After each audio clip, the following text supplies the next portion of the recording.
Hey guys, it's Jason. Welcome back to Martial Arts Theater 3000.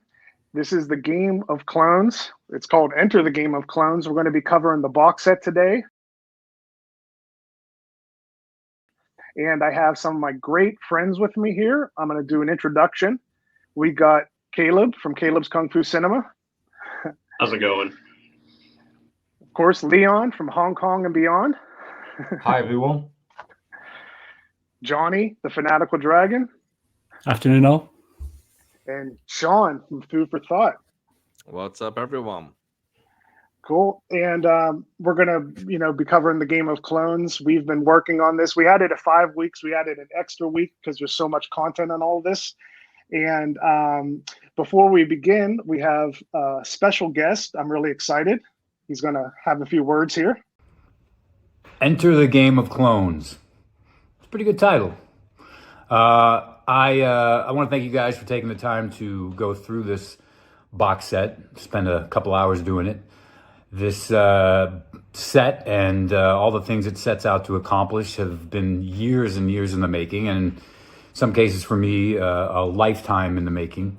This is these what we now refer to as Brucesploitation movies, but when I was a kid, it was the Bruce Lee ripoff movies, were how they were the prism in which I began to see action cinema after Bruce Lee, and going to see these films, oftentimes thinking I was going to see a little Bruce Lee. And it was this fascination I developed with it over the years, and as I got older and mature, and looking back on these films, where I began to realize how they, for many of us in the Western world, were how we all started to see action cinema and learn about Bruce Lee. As false as it may be sometimes, this is how we began to learn and work our way through all the myths and legends as they were. So there is a lot going into this, and these films have been unfortunately lost in many cases, beaten up, discarded, and I am now, along with my day job, making movies, trying my best to bring them back to life and provide the necessary context with voices that still exist, thankfully, that can talk about these films and tell us how they were made, why they were made, the passion that went behind them, et cetera, et cetera. So there's a lot to be learned that nobody's really taken the time to ask. I know there's a lot of people that are curious about it out there. So that is what I'm hoping to accomplish with part of my remaining years on this planet. We are going to have a volume 2. We've gone through a number of films that we've managed to either secure the rights to or find elements to. I have about 12 or 13 picked.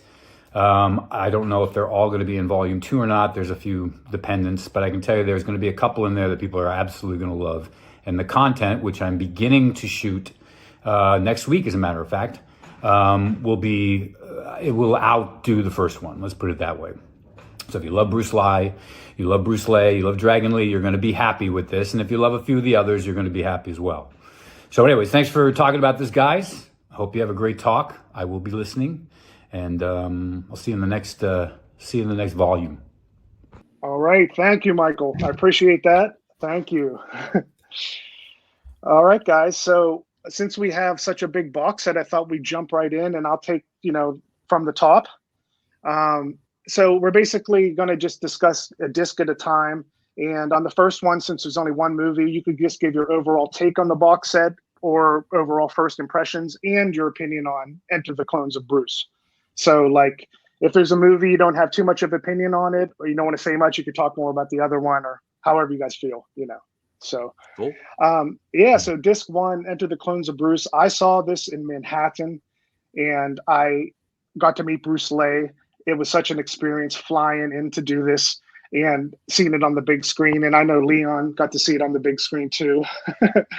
Well, you saw it before that, but seeing it on the big screen just blew my mind. And I thought the documentary, what struck me so much about the documentary is that I was expecting just Brucesploitation from the get-go, but the nice intro they did about Bruce Lee when it got the Shaw brothers and just I mean, I'm such a Shaw Brothers head that if I can even get the little nugget or the littlest thing about Shaw Brothers, I just like get so giddy inside, like get back behind the scenes footage and all that. So I was like goosebumps central just seeing these workers go in, probably having a shitty day to set up some lights or something, you know. But I was just like goosebump McGee in that theater, like, oh my God, they're talking about Shaw Brothers. Or the behind the scenes, and then of course the Brucesploitation stuff was great. So moving with Bruce Lai. I was so like touched from his story.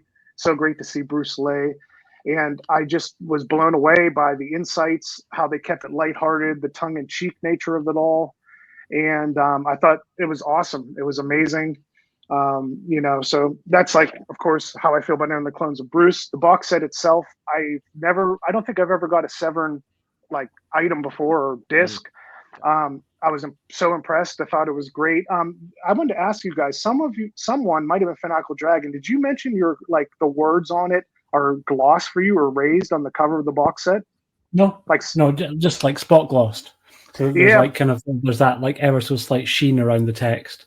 But Yeah, and so that feels, the printing on it feels a tiny bit different because of that gloss, but it's not like debossed or embossed.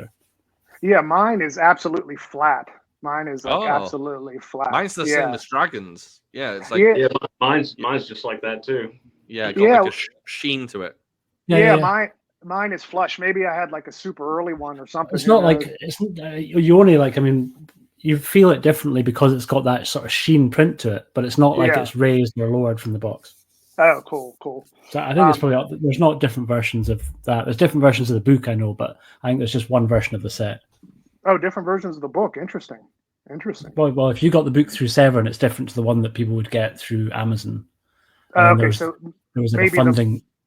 Maybe the book doesn't cover the bonus disc in it or something.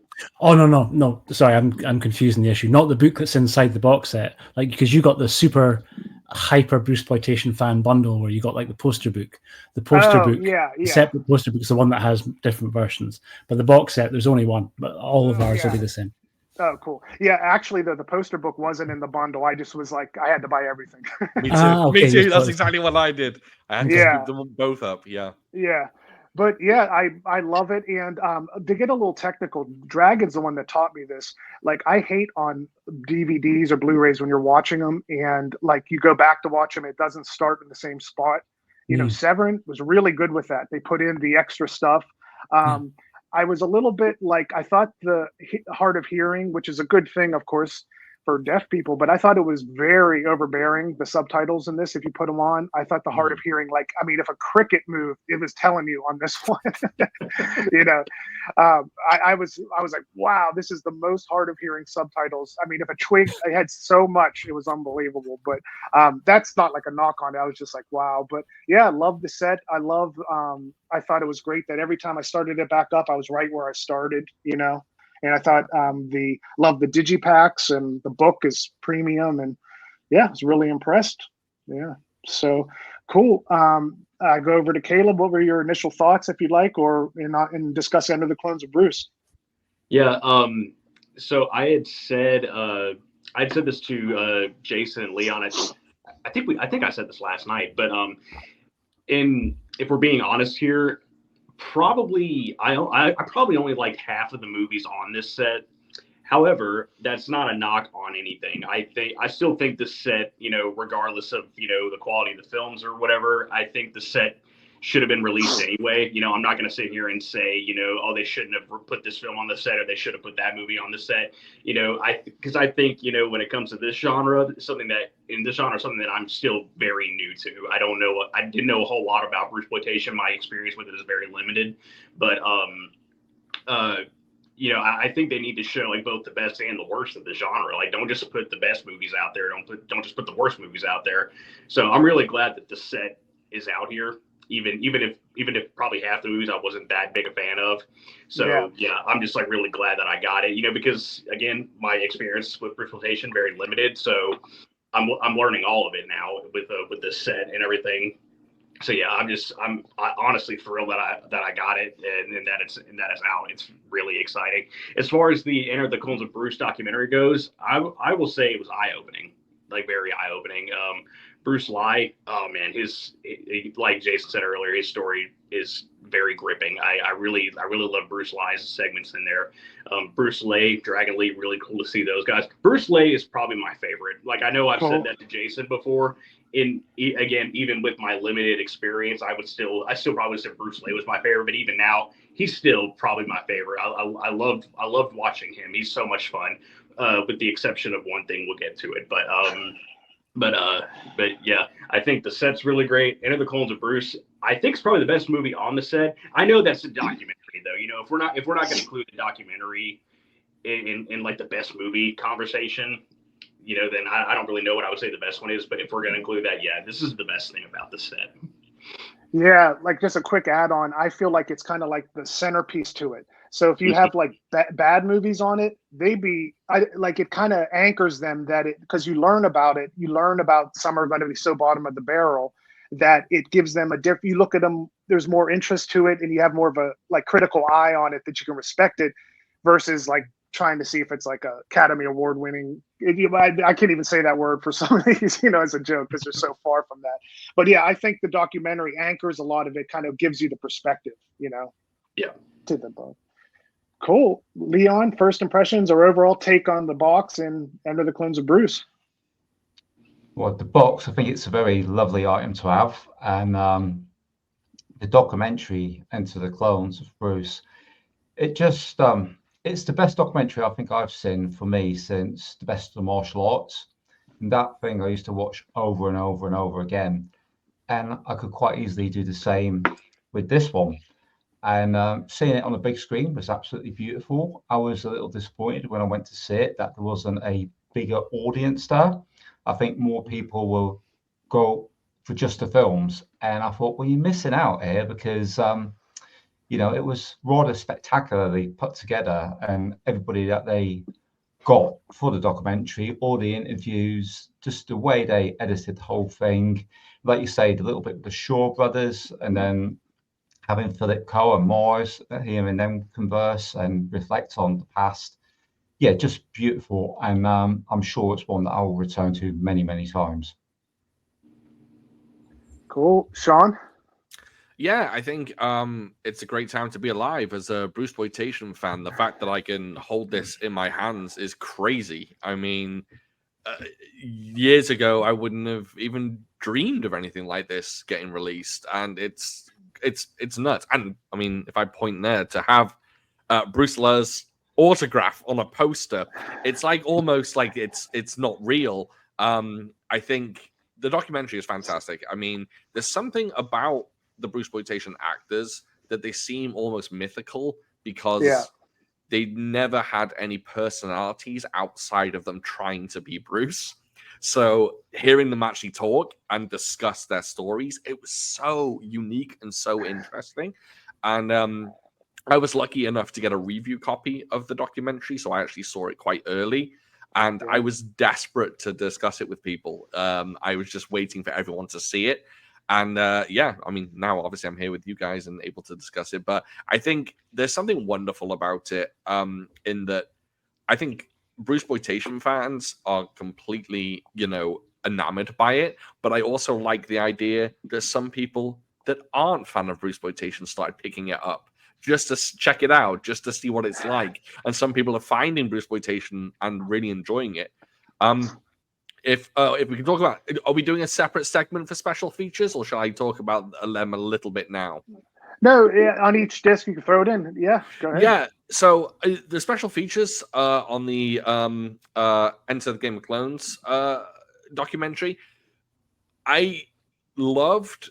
This isn't directly related to Bruce. Well, it is in a way, but it's not the Brucesploitation that I enjoyed people talking about. It was how Philip Coe and Lo Meng would talk about Shaw Brothers and how Lau Gar Lung seemed to be everyone's hero, like Lau Gar Lung or Chang Che, right? They seem to be everyone's hero and just so far above everyone else. So hearing them talk about that, I mean, I can sit down and listen to the about the industry forever, but hearing them talk with such like joy and such respect in their heart about these people, it's just fantastic. And I have to say, I do not like special features where people go to locations and go, hey, this is where Drunken Master was filmed. Yeah. This one is fantastic.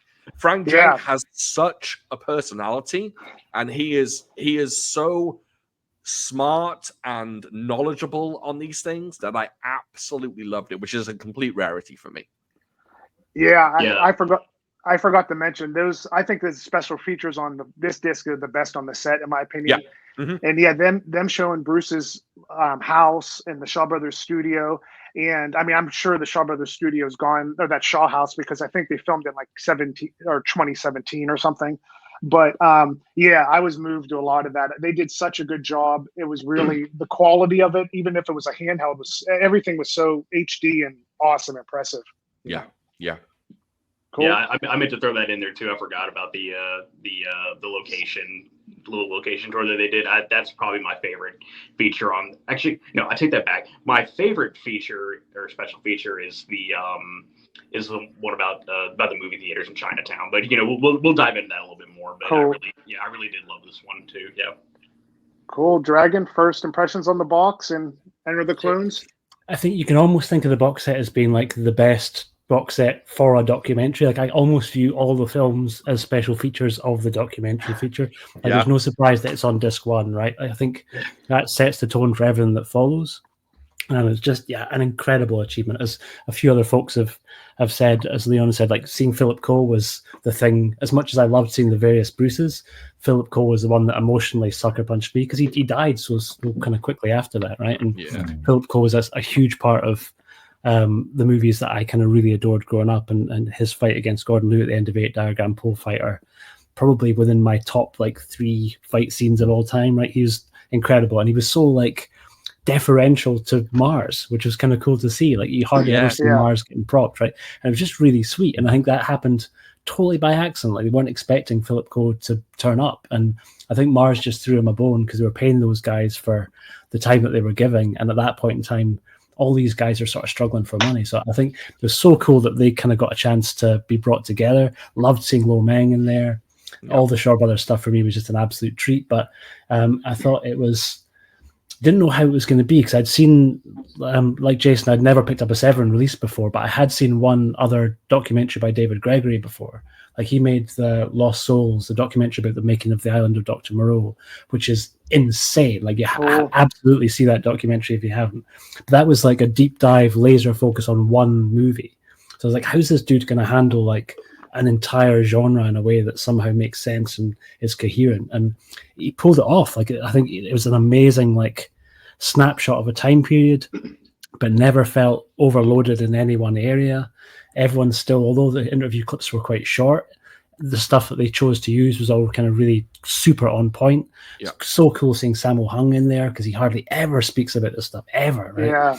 And so I think all the people that they got were just really valuable. And I think from what Michael Worth had said, the first cut was 3 hours, and the version that we get on the documentary in the end is 94 minutes. I was going to ask you guys that saw it at the cinema, did you see the same cut, or did you see a slightly different edit when you saw it in the festival?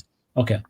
When I saw it, it was the same, because David Gregory, before he mentioned it, he said he had to get it down to the 90 minutes, or wanted to get it to the 90 minutes, and which is something we should discuss. 90 minutes is the theme of every movie here. When I went to hit it, how long is this? Hour 28, hour 30, every time, you know what I mean? Right on the money. But later, I'll bring it up later. I found out why that is, later on. But yeah, it was the same cut. Yeah. I thought it was cool that they basically gave us all that extra stuff. So I know, Sean, you said you're not normally a fan of special features, but I kind of viewed it all as all those extra little chunks. Yeah. Were what would have been a part of that kind of full, proper experience from seeing the whole documentary. If you were just watching every stitch of footage that they shot, loved the separate little Shaw Brothers feature, really liked Frank's location feature, but the one that sort of surprisingly I found the most eye-opening was the one on film restoration, where they took Lisa Nam back to the film archive in Taiwan. That was fantastic, right? And more Godfrey Ho in any situation is always a good thing. I could listen to that dude speak all day, every day. He's just a total joy. Anytime he showed up, it's just so fucking cool when you saw him stoking about with his wee backpack. I hope I'm that cool when I'm in my 70s, with that much energy. Yeah, that dude's a legend, right? That's an interesting thing about Godfrey Ho, though. He was at one point he was a co-director to Chang-Che, and yet nowadays he's known as that director that made those terrible ninja films. At one point, he was with the greatest Hong Kong director, of that era. Well, other than Lau Kar-leung, and now he's just like, oh, this ninja dude. Like he's known for cut and paste films. It's very interesting. Right, or he's known for people like putting his name on at the last minute too, on stuff that's not even related. Yeah. But I think that's because, like, have you guys got the Ninja Terminator set? Yes.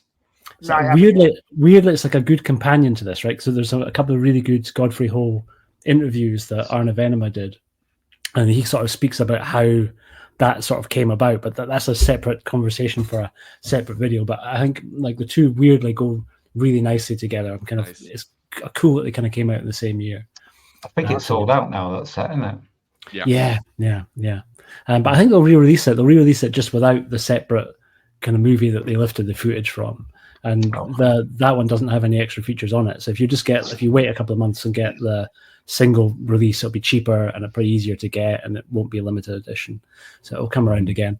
But yeah, no, I thought that the documentary is the absolute shining star of the box set for me, and that allowed me to like be a lot more forgiving with the movies that I maybe didn't enjoy quite so much, and in a couple of instances just flat out did not like at all. Looking at you, Cameron Connection, but we'll get there in time. Cool. All right, so we're going on to disc 2 here. I can be a chatty Cathy, self-admittedly, so I'm going to try to skip through a little more. Or all of us can do. That's why we all have channels. Yeah, Clones of Bruce Lee. This one's not one of my favorite. I don't know why. On paper, it should be like your favorite thing ever if you love Brucesploitation. But some of the fights in it, like especially the fight at the end of Dragon Lee and Bolo Young, who I adore, that fight is like so clunky. I don't know why. That fight is just like really odd. And it's fun for like the grindhouse laughing, get a theater laughing element. But overall, it's like not high up for me on that one. But I do enjoy it. And when Dragon Lee is fighting Bruce Lee, it's like, I don't know, that's like peak Brucesploitation, even if it's good or bad. That's like, what is happening here? So Clones of Bruce Lee is crazy, but it's not one of my favorites. Enter Three Dragons has really good fights, but the plot, that plot, I think they wrote on a napkin like 5 minutes before filming, and it's just, that's the problem with Kung Fu movies. They can have the simplest plot, like, so simple, and sometimes they'll put that aside and then the fights are great, or sometimes they make the plot so convoluted about the simplest thing that at gunpoint I probably couldn't tell you the plot of Enter Three Dragons. I know that guy like diamonds, and he's like gangsters won't leave him alone, and like there's like 12 people in that film called Dragon. Oh my gosh, I know. The jury is still out. I have to ask Michael Worth. So in Enter the Clones, there's a guy, Bruce Lai, Lai. Then in Enter Three Dragons, I think there's also a guy named Bruce Lai, Lai, the guy at the beginning in the yellow tracksuit. But I don't know. And I was thinking, for the documentary or for the stream, I'll call him Bruce Lai 3. And I'm like, oh, whatever. We don't know his name. And then there's a Bruce Tai who is Charles from Clones of Bruce Lee. So I think that's part of the charm, getting lost in how many Bruces you have, But Enter the Three Dragons, I do like more than Clones of Bruce Lee for the fights and Philip Ko, Philip Ko is the enemy at the end. He brings it up because I too love Philip Ko. I think he really there's Leon with his there we go. This is Leon's for the hearing impaired section. He's going to give his takes.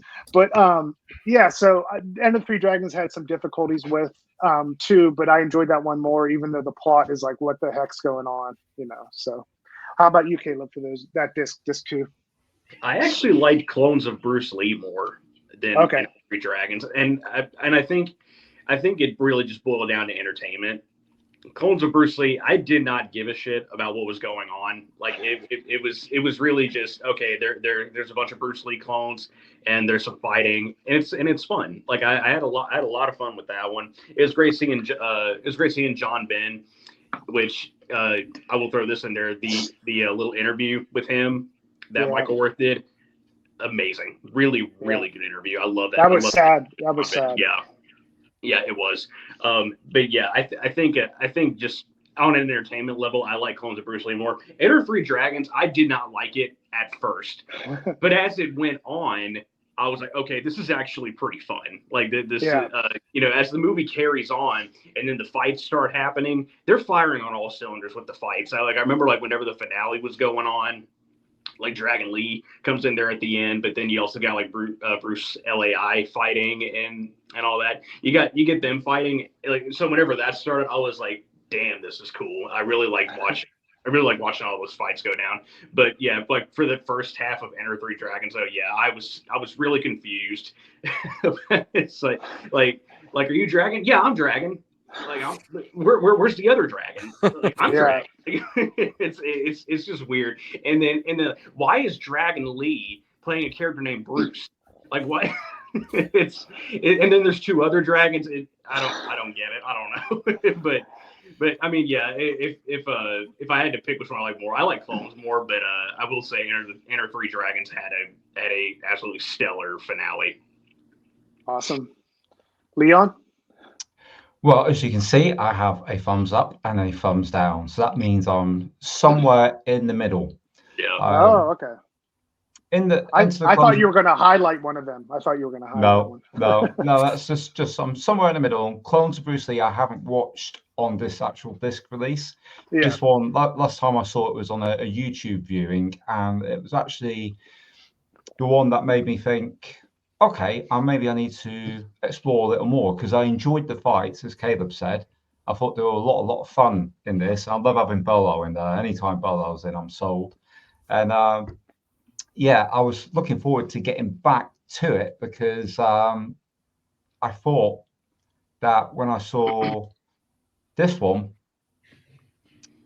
I just didn't quite enjoy it as much as I did the Clones. Enter Three Dragons, it was just, the story was so ropey on it. And there was, with the fight scenes, although some of them were good, they felt of really varying quality between the performers to me. Yeah. And yeah, I just, again, I'm somewhere in between. There was some really good stuff that I did enjoy. But from memory, I'd say I'd have to give it to Clones, but it's very narrow. I need to watch it again before I can make a full decision on this. But yeah, in between, oh yeah, full disclaimer as well, I haven't done any of the extras. Between solid watching the films and therapy sessions, I just didn't have time. Cool. But yeah. You need therapy for watching these. Yeah. Is that what it is? You need Brucesploitation therapy. I've been having dreams. While I'm going around going,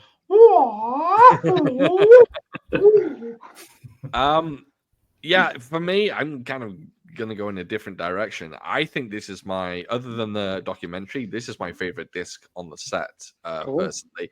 Not because the films are stellar, which, you know, I like them. I actually like both films, but for me, this encapsulates Brucesploitation. You've got all the clones popping up. You've got Bolo, which is, you know, perfect. You got Philip Coe popping up. I just think it completely encapsulates everything you want from Brucesploitation.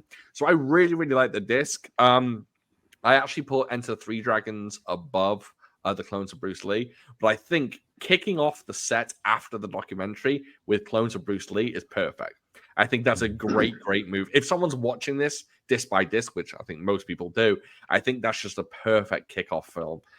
It's insane. It's got everyone in it, and it's just for me, it's a joy to watch because it has the essence of Brucesploitation. Enter Three Dragons, the mental plot is kind of cast aside for me, and I just enjoyed it. It's an absolute fight fest, and for a Kung Fu cinema fan, that's what I love. Fights from start to finish, and to be honest, I don't mind the fight choreography in either one. I know the Clones is a bit clunky. I will agree with Jason. It's pretty clunky, but I don't know. There's something about it that I do actually like. But maybe that's because I know the Clones are generally clunky in a lot of films.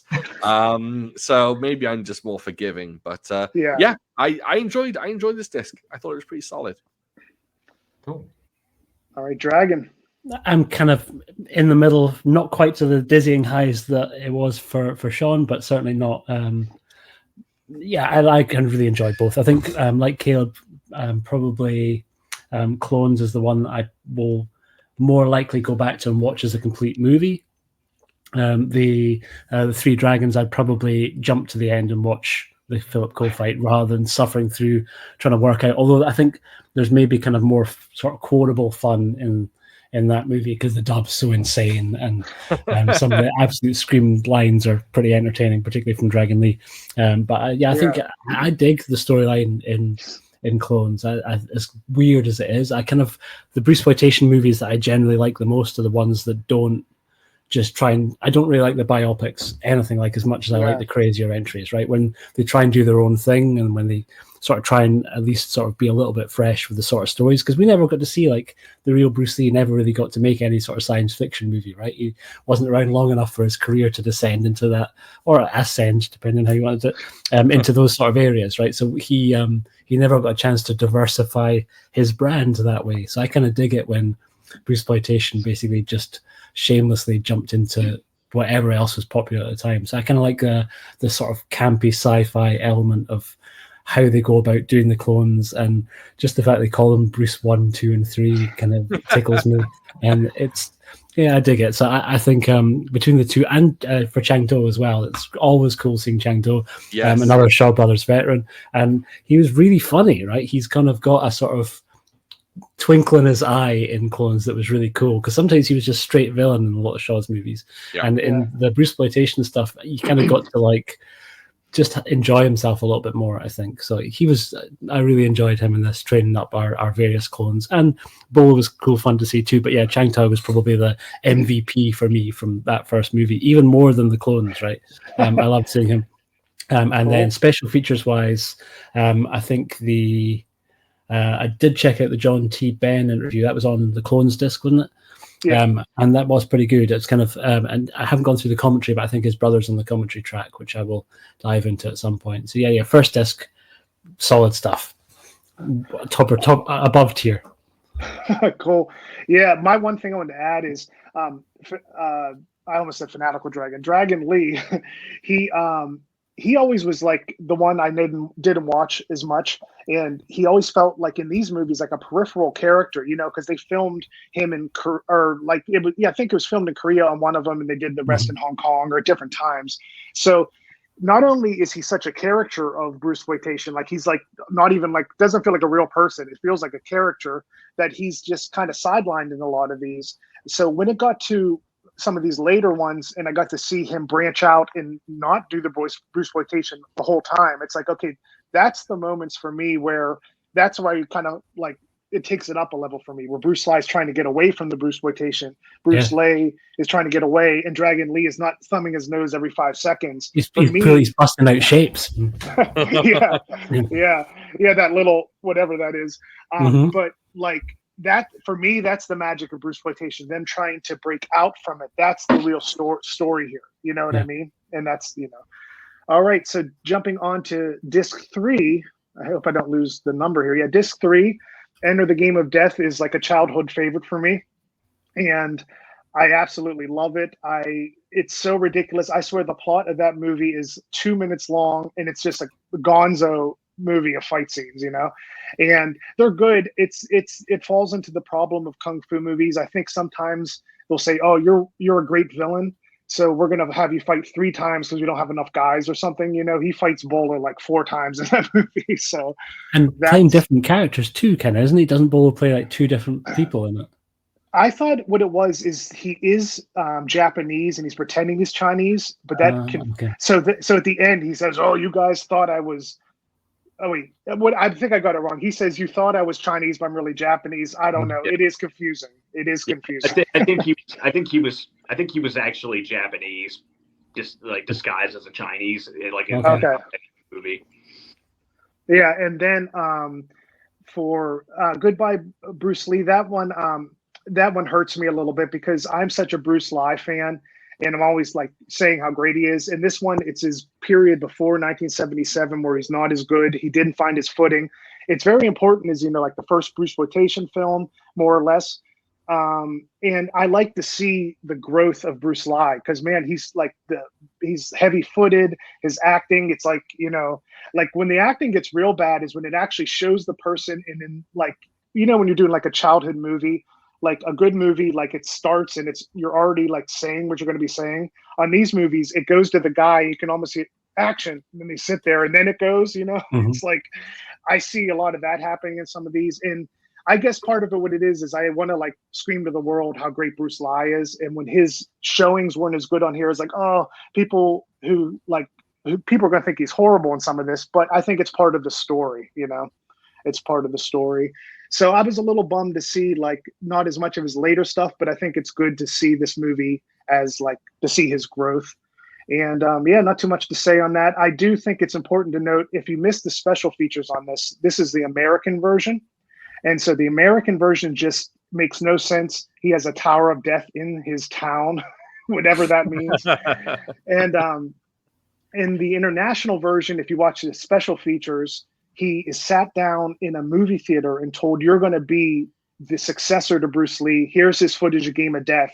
And then it cuts to him, I guess, going up to Pagoda.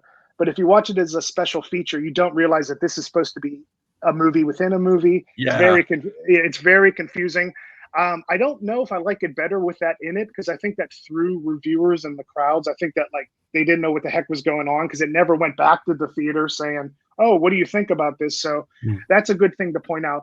I think it's hysterical that they talk about the Tower of Death like it's like a McDonald's down the street, But yeah, so that's my take on that one. How about you, Caleb? Yeah.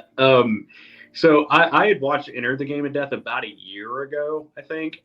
Yeah, it was about a year ago, because I was just really curious about that one, and even and like watching it again on the set, I love it more now than I did the first time I saw it. First time I saw it, I was like, it's fine, it's decent. But when I watch it now, I don't know. I think after watching like a couple more Brucesploitation films before that, and watching the documentary, my appreciation for it grew. And so when I revisited Enter the Game of Death, I was like, okay, yeah, this movie is incredible. Like I really love it. I love the tower sequence. I love how long the tower sequence is. There's so much going on. He fights so many different people. I still hate the snake part. I still hate that. I hated it then. I hate it now, because I just don't like snakes. But and then it's just the animal cruelty. I can't deal with it. But yeah, I love the movie even more now. If there's one gripe I have about the movie, it is that towards the end, whenever like after they get out of the tower and then there's like the chase going on and stuff like that, a lot of the fight scenes are slowed down. So like the choreography, it just like really drags it out, like with certain moves, and it's like, and I was thinking like, okay, why do they have to slow it down so much? Because there's just it's. Yeah, I didn't like that part. That's just like the one gripe I have about it, is that it's just too, a lot of parts of the finale are too slow. But other than that, Enter the Game of Death, I love it. One of my favorite movies on this set. Goodbye, Bruce Lee was disappointing. Yeah. Yeah, and Jason and I have had a lot of conversations like throughout the weeks about the set, and we talked a lot about Bruce Lee, because I had said before Bruce Lee is probably my favorite right now. But but he Jason of course has stressed to me, you got to see more of what Bruce Lee did afterwards, because this set is not it is probably not the best example of Bruce Lee. It's a lot of his like really early stuff. And so when I watched Goodbye Bruce Lee, I didn't really know what to expect. And so, yeah, I was really disappointed. This is neither here or there, but Bruce Lee's hair in that movie is very strange. I don't know if that was a wig or not in Goodbye Bruce Lee. It looked like a very poorly done bowl cut, like when I was 10 years old. But there is another one with a wig. Yes. Yeah, right there. There's another one coming up with it. Is definitely a wig. I think that's just a yeah. Yeah, I don't know if it's his real hair or not in Goodbye Bruce Lee. It looks, I don't know. But anyway, it's neither here or there. But I mean, I think the tower sequence was fine with him going up. I'm glad, and also kind of ashamed at the same time, that I've watched the deleted scene where Bruce Lee fights the boxer with the Muhammad Ali like type guy. I think it's the dub, because the way they dub his voice in that scene is really weird. It's very. It is so far off from what he's saying. It is so far off. Yeah. Like, come on, man, let's fight. Yeah, that's kind of what he sounded like. But yeah. Anyway, overall, yeah, that movie was just kind of disappointing. I was not a huge fan of it, but I'm so glad for the experience. I'm glad I got to check it out. Awesome, Leon. Okay, would anybody like to hazard a guess at the thumb situation for the first one? I'm going to get thumbs up. Oh, thumbs down. Ouch. I had high hopes for this because I'd heard a lot of good about it, and I was watching it in utter disbelief. I was like, what the hell? The amount of times that the thumb across the nose, it was like an annoying tick. And I have to say, I'm clearly worked out now. I'm definitely a Lie and not a Lay fan. I found this one painful, but the saving grace for me in this, even though I'll give it a thumbs down, was that we had one really good fight scene with Bolo in it, and I thought that's the best I've seen Bolo ever look. So I would definitely return to it, even though I'll give it the thumbs down. I think I need different elements to my films to, please me. And story is a big part of it for me. Even in a Kung Fu movie, believe it or not, I do need to grab onto some story. And I just didn't like the way it carried on after the tower, even though that's got, possibly my favorite fights in it. I was, very disillusioned with Enter the Game. Therefore, I expected to like it a lot more than I actually did. Now, if I click on to the next one, anybody want to hazard a guess? If you went thumbs down for that, you have to do a thumbs down for the other one. I agree. I can't. I can't fathom you giving Goodbye Bruce Lee a thumbs up. No. There we go. Oh, in the middle. Wait, I'm confused. No, sort of. Okay. Mainly down, but I give it a tiny thumbs up. And now you have to hear me out here. Is that mini Jeremy Beadle hand? It's a bit like Scary Movie. No, take my good hand. Take my hand, child. Take my hand. I love that movie. My other hand's not strong enough. When it started off, and we got the King of Kung Fu song, which I've just got to shout out to that. I love that song by Candy. Me too. Yeah, absolutely fantastic. And I didn't realize being a King of Kung Fu had much to do with gymnastics till this film started, which was, quite an eye opener. Yeah. And I was lost then, but then we got into the film, and there was a little bit of storytelling to please Leon. That was okay. And there's some fight scenes before we get to the tower, yeah, and all that stuff. I was kind of digging. I thought, I quite like this. This is Bruce Lee. I like it. It's okay. What's everybody dislike on this one? And then you get to the tower, and all of a sudden I had this overwhelming feeling like I was watching a Jerry Anderson directed film. I'm like, what the hell? I never seen Bruce Lee look so much like a Thunderbird puppet. Oh yeah, he does the rock sock'em robots like going across. Yeah, and the bit where he's disappearing behind the guy with the sword and popping up, and I was like, oh no, please don't do it. And it hurt me, but there was something, despite how bad that was, there was like I don't know, the concept of it I kind of liked, and I thought, you know what, I will probably return to this because there's a couple of bits, like there's overhead shots when he's fighting in a couple of scenes that I really liked, and I think I liked what they were trying to do more than I do the finished product. Yeah. So I will go to this again, and I will be very aware of what I'm going to watch. And I know it's a little bit of a stinker, but I do like Lie. And even though that wig is awful, and the suit's a little bit baggy, what's going on, man? Show off your muscles, show off your physique. And but no, this one just pinched it out the two for me. And I know I'm looking at my subscriber count now. It's going down about 10 at a time. But fair dues, that was just my take on it. So I'll hand over to you, Sean. I am also I've coined this phrase. I am also a lisexual. That's what I'm going to call myself. So I am a lisexual gentleman. Can we show him? Yep. Big fan of Lie. These films, firstly, I appreciate them putting these two together because obviously it's the game of death concept. I think it works. The first one, I enjoy. I don't think I have anything different to say that's not already been said. I enjoy it. It's a solid film. I will admit, about 2 years ago when I watched it, I didn't care for it. I just actually looked at my Letterboxd account, and I think I gave it 2 stars back then. And I think this time around, I gave it 3 stars. It's just, again, it's just fun. It's just a slice of Brucesploitation fun. There's not, in my eye, there's not really much to hate about it. But it's, it's good stuff. Goodbye, Bruce Lee, however, on the other hand, it takes so long to get going.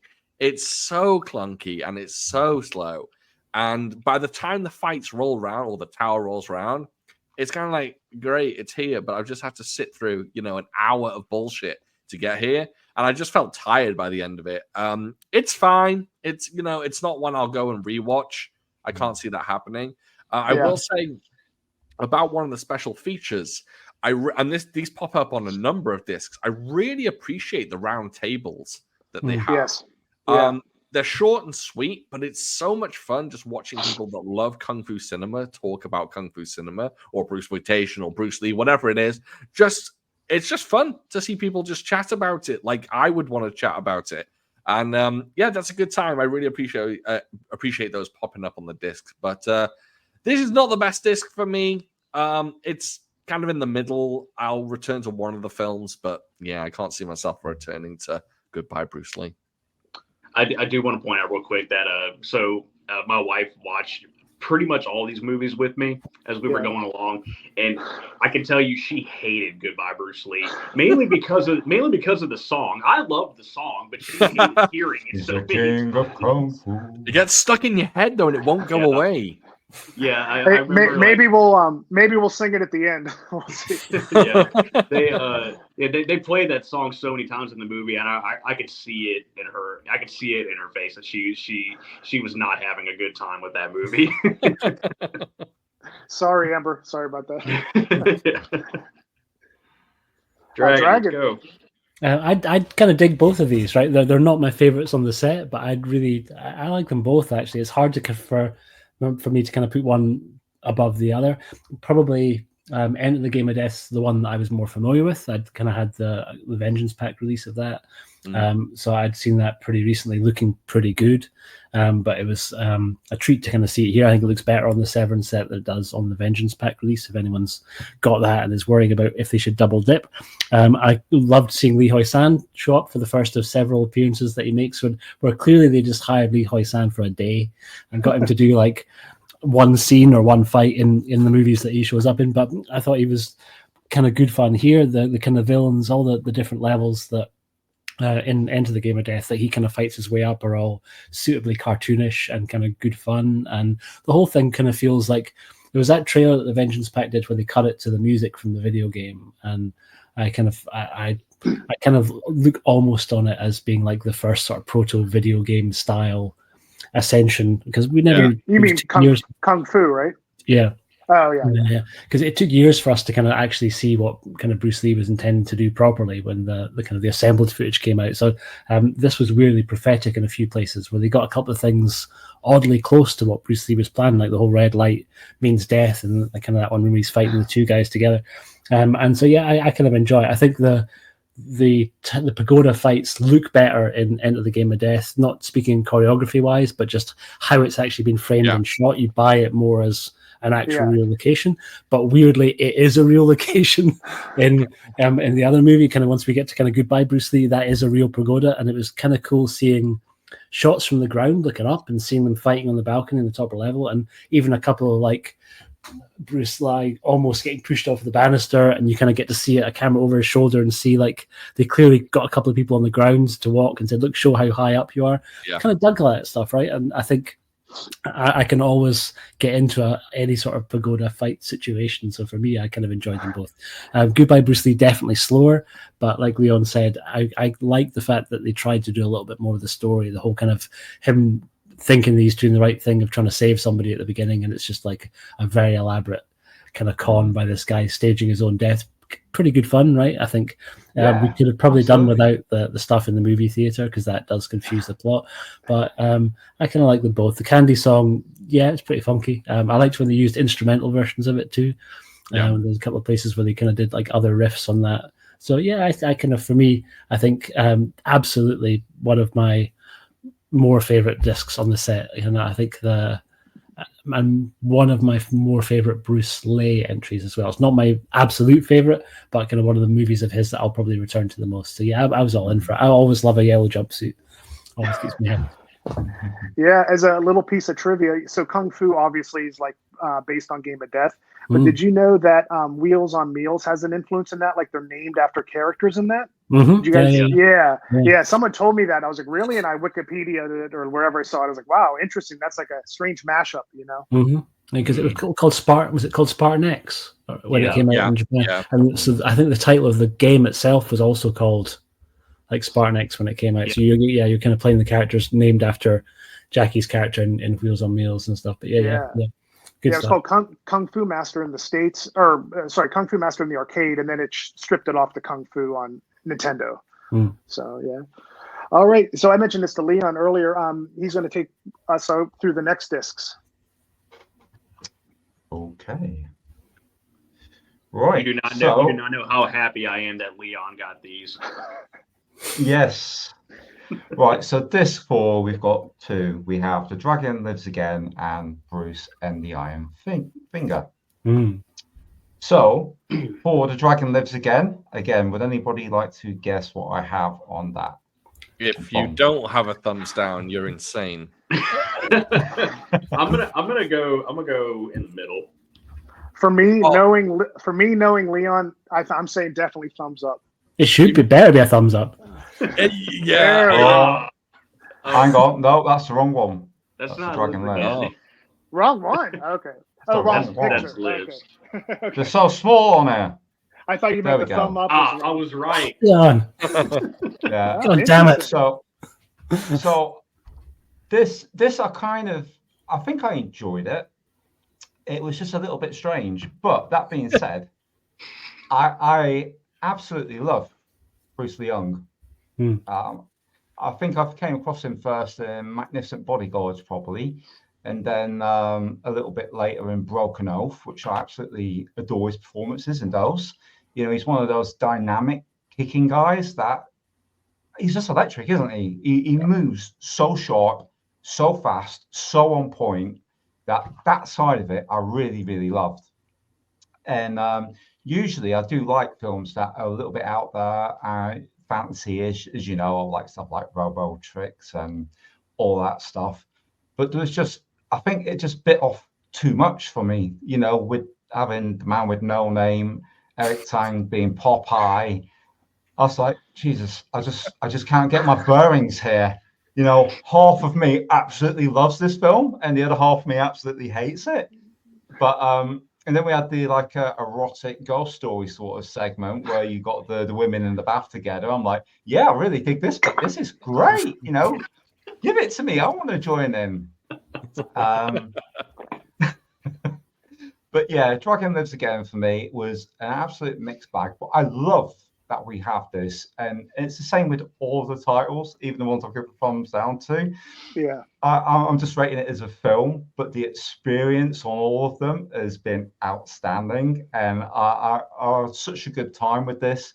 And like you say, if something's so bad it's good, that's perfect. I can dig that. As for the other one, Bruce and the Iron Finger, come on guys, what did I vote for on that? Thumbs up. Thumbs up. Where are we? Bloody hell, I really need a bigger screen here. Is that the one? I think that's the one. Oh, double thumbs up. Double thumbs up. Nice. Double thumbs up. I mean, holy hell. Light is on form in this one. And of course, again, we got Bruce Leung as well. And yeah, the two of them combined and the scraps in this are really, really good. We do have story in there. And I think it flows really, really well throughout the film. Some good stunt work in there. I like some of the camera work. I like you got the Ku Feng in there. I mean, shout out to him. You know, what a great villain. And yeah, I love all the elements in Bruce and the Iron Finger. I wish I could comment on the extras, but I haven't done as yet. But this for me, yeah, it's a win. I really like it, especially Bruce and the Iron Finger. That's one of the standouts of the set for me. I absolutely adore that film, and I will be returning to it several times. I told Shaz, even though she fell asleep, I said, I'm going to get you on a day when you're not tired and you're going to watch that one, because I think it's well worth your time. Awesome. Yeah, so I'll pass over to Sean. What did you think of disc 4? Yeah, this is a good question because so The Dragon Lives Again. I think they put the worst film with the best film. The Dragon Lives Again. It's too much for me. I love goofy, stupid comedy, and I think this one just pushes the envelope a little too hard. And I got tired of it. Now, don't get me wrong. I imagine a lot of people will love this film because it is one of those so bad it's good, and you can get friends over, drink some beers, and watch this and have a grand old time. And for me, I don't know. I just couldn't get into it. And I love Bruce Leung. I think he's fantastic. Again, like Leon said, he's just incredible to watch when it comes to fight scenes. And in this film, he has so much charisma. And I like that, but it's not enough to win me over. I want to be one of those people that love this film. I really do. I've watched it twice now, and I disliked it both times. And I'm almost ashamed to say I don't like it. But for me, it was the hardest to watch on the set. Oh, wow. Keep in mind, I have not watched Cameron Connection.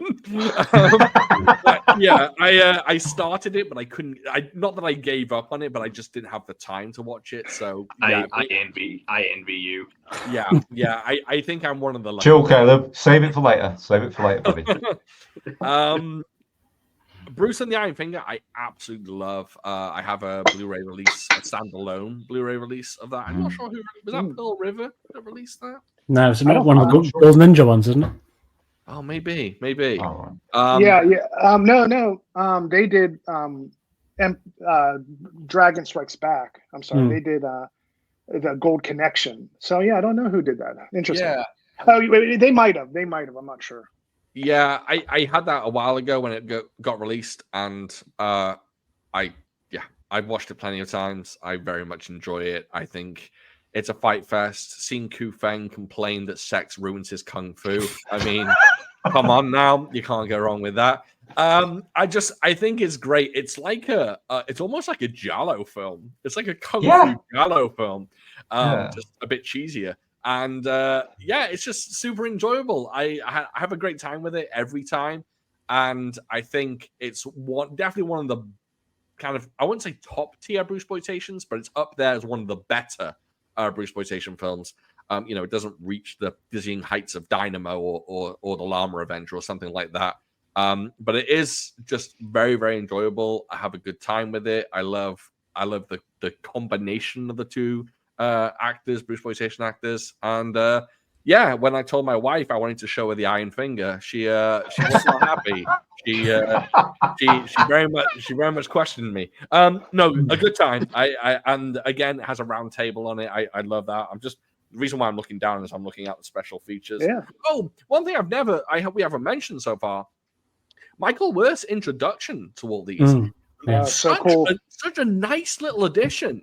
I watched every single one with that intro, and it's just nice to hear him, give us a little information about the film before we go into the film.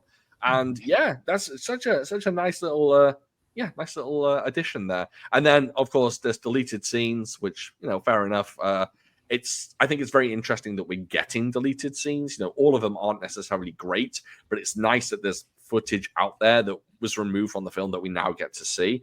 But yeah, solid disc all in all. But I really one day want to be one of those people that love The Dragon Lives Again.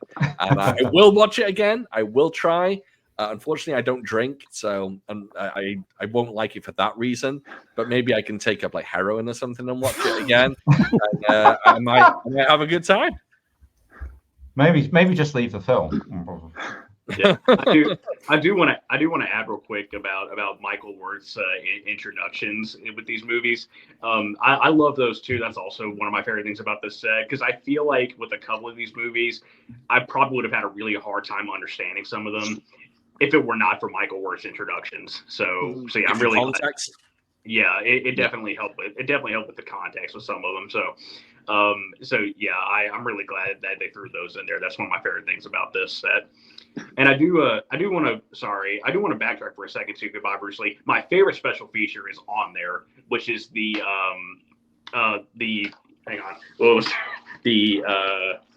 last Kung Fu picture. Last Kung Fu picture show. Yeah, yes. I love that feature. You know, the tour through Chinatown, showing off all the theaters and stuff like that. That's one of my favorite things, you know, and I love hearing Michael Wirth tell his story about like all the theaters he went to. That's like a really great feature. That's like one of those ones that I had the most fun watching. Yeah, I think we can all agree, like, Brucesploitation needs context in a way. Like, yeah. I know Leon and Caleb, you guys listen, I think maybe Dragon to a lot of the Clones cast before you watch some of these. I think that's a great way to do it, because I don't know, like, yeah, it just needs context probably. Like, if you watch Drunken Master 2, I think anyone can just be like, wow, you know? Yeah. But Brucesploitation, it at its worst, it still falls into this such a zany genre that's part of the fun of it, you know? But yeah. Right, Dragon's turn. This disc, another winner for me. The 2 thumbs up for both of these, right? I think Dragon Lives Again, I'm sure, is going to be the one that is probably, for people maybe not huge fans of kind of martial arts cinema or kung fu cinema, I think it's going to be the most popular one on the box set for a lot of people. It's not my favorite one on the whole box set, but I really enjoy it. The dub in particular is fantastic here. The whole "Listen, Dracula, your zombies can't help you." Listen, Dracula. A lot of fun. The guy doing the overdub voice for Bruce Lang did a really good job, and goes back to what I was saying earlier, where the ones I really enjoy are the ones that just branch out and do their own thing, and kind of try and deliver something a bit different. So I love the whole concept of basically Bruce in the underworld. And you could just tell who was popular at the time, because that was who he was kind of coming up against. It took me ages to work out the guy who I initially thought was maybe Davy Crockett, then realized was meant to be Kane from Kung Fu, right? Yeah. One of his sort of semi-allies. But yeah, and I really dug it. I think it had a almost Super Inframan-esque quality. It's not as good as Super Inframan, but it had that sort of vibe to it that I kind of dug on. And really kind of good fun seeing Bruce Liang just having a good time. The second film, arguably one of the absolute kind of flat out best movies on the whole set, right? And again, that whole thing of getting to see a kind of a Bruce Lee-esque character in a sort of genre that we never got to see before. And here we kind of get a murder mystery, and it was so kind of cool seeing a kind of police procedural, right? And the difference in Bruce Lee's performance from the disc before to this is night and day. Really, really goodness. Again, we get Lee Hoi-san back for one day's filming, rocking a white shirt, white hat combo that I fucking loved. He looks really, really cool in the kind of in the sort of scrapyard, and so much of this could be sorted out so much more easily for him, because his instinct told him like that Ku Feng was probably the guy about 20 times before he actually confronted Ku Feng. And he had this little bracelet that he kept showing to people and being like, that was his sort of reason for whether or not to like throw down with people. It's like, God, come on, you're not a great police detective, but I'm all in. I'm enjoying watching him try and work his way through things. Going undercover at the Kung Fu school was pretty good fun too. But yeah, I absolutely love this. And Ku Feng is such a treat. Again, another Shaw's veteran that was in so many movies. And here you kind of got a chance to do a little bit more than Shaw's ever sometimes gave him the chance to do. They certainly never got to sort of see him play a sexually frustrated kind of like Madman. Yeah, essentially, yeah. And the kind of black sort of kind of face covering that he kind of used when he went out was pretty cool to see too. I just thought the whole thing worked really well. So yeah, definitely, I think Iron Finger my favorite film of the two. But I really enjoyed The Dragon Lives as well. I think both of these are kind of really good, solid entries. One of my more, I think the discs that I'll probably return to more again. There's certain discs I know I'm probably never going to put into my player again. Cameron Connection. We'll get there in a second. But and I really enjoyed them both. And special features wise, echo what Caleb said, that kind of last Kung Fu picture show extra, is that what it's called? Yeah. The last, was really cool, right? And I think kind of really interesting to see it, though a little bit tinged with sadness when you kind of see how sad San Francisco's kind of looking now, right? Towards the end. But kind of just a really nice, well thought out. All of Michael Worth's little short films, because I think it's dismissive in a way to call them just featurettes, right? I think he did a good job of trying to do something a little bit different. He clearly doesn't like doing people just sitting talking straight to camera for the whole thing, so he tries to kind of find more interesting, more creative ways to deliver it. So yeah, I thought that was great too. I haven't checked out the commentaries yet, but I definitely will for these. Cool. Excellent. Go Jace. Yeah, so Dragon Lives again. Going into it when it started, a lot of these, like when I moved to LA, I went to Tarantino's theater. I brought that up a lot. That's almost like my in American Pie, that girl keeps saying, one time at band camp, that's like my band camp a little bit. Like that gave me like such an introduction to how you can see these movies, how if something can be so slow that the audience can just crack up at one little thing and it makes the movie go to another level. So watching movies through that lens, I can love like some of the ones we're going to get into later, mostly. But Dragon Lives Again, I thought was going to be like that, but it's so over the head, hits you so over the head with everything that it kind of, and it goes in circles. Like I think they only had like 3 sets. It felt like every time there was an important fight, they'd go to the rocks, outside of the rocks, and then they were in the other sets. But I do like Bruce Long. They did a good job of everything seeming like a fever dream. That's something I wrote here. It's like really surreal. And yeah, it was good. It just was kind of middle of the road for me, maybe towards thumbs down, just because it's so over the head that it didn't have that subtle grindhouse thing where like the audience would laugh, but it just seemed too like I said, just like too on the mark sometimes for me, the humor. And then for Bruce and the Iron Finger, I absolutely loved it. I feel this shows Bruce Lee coming into his later period, where I say he like did a deal with the devil. I don't know what he did. It's just 1977. He's like, you know what? I'm here now and I'm going to fight awesome and I can act like really good. And and this isn't like fully into that, but maybe it is 79, I think, but it just, they did a different direction of this, of the thriller aspect. And and I don't know what's going on with Ku Feng. Like there was a sexual thing on, but he was turned. I thought he had rabies at time. His eyes were bugging out. He was just like I don't know.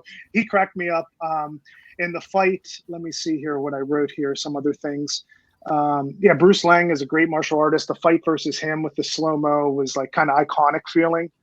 I thought that was pretty cool, and it was great. And I agree with everyone there. The Lux was such a cool documentary. The last Kung Fu Picture Show.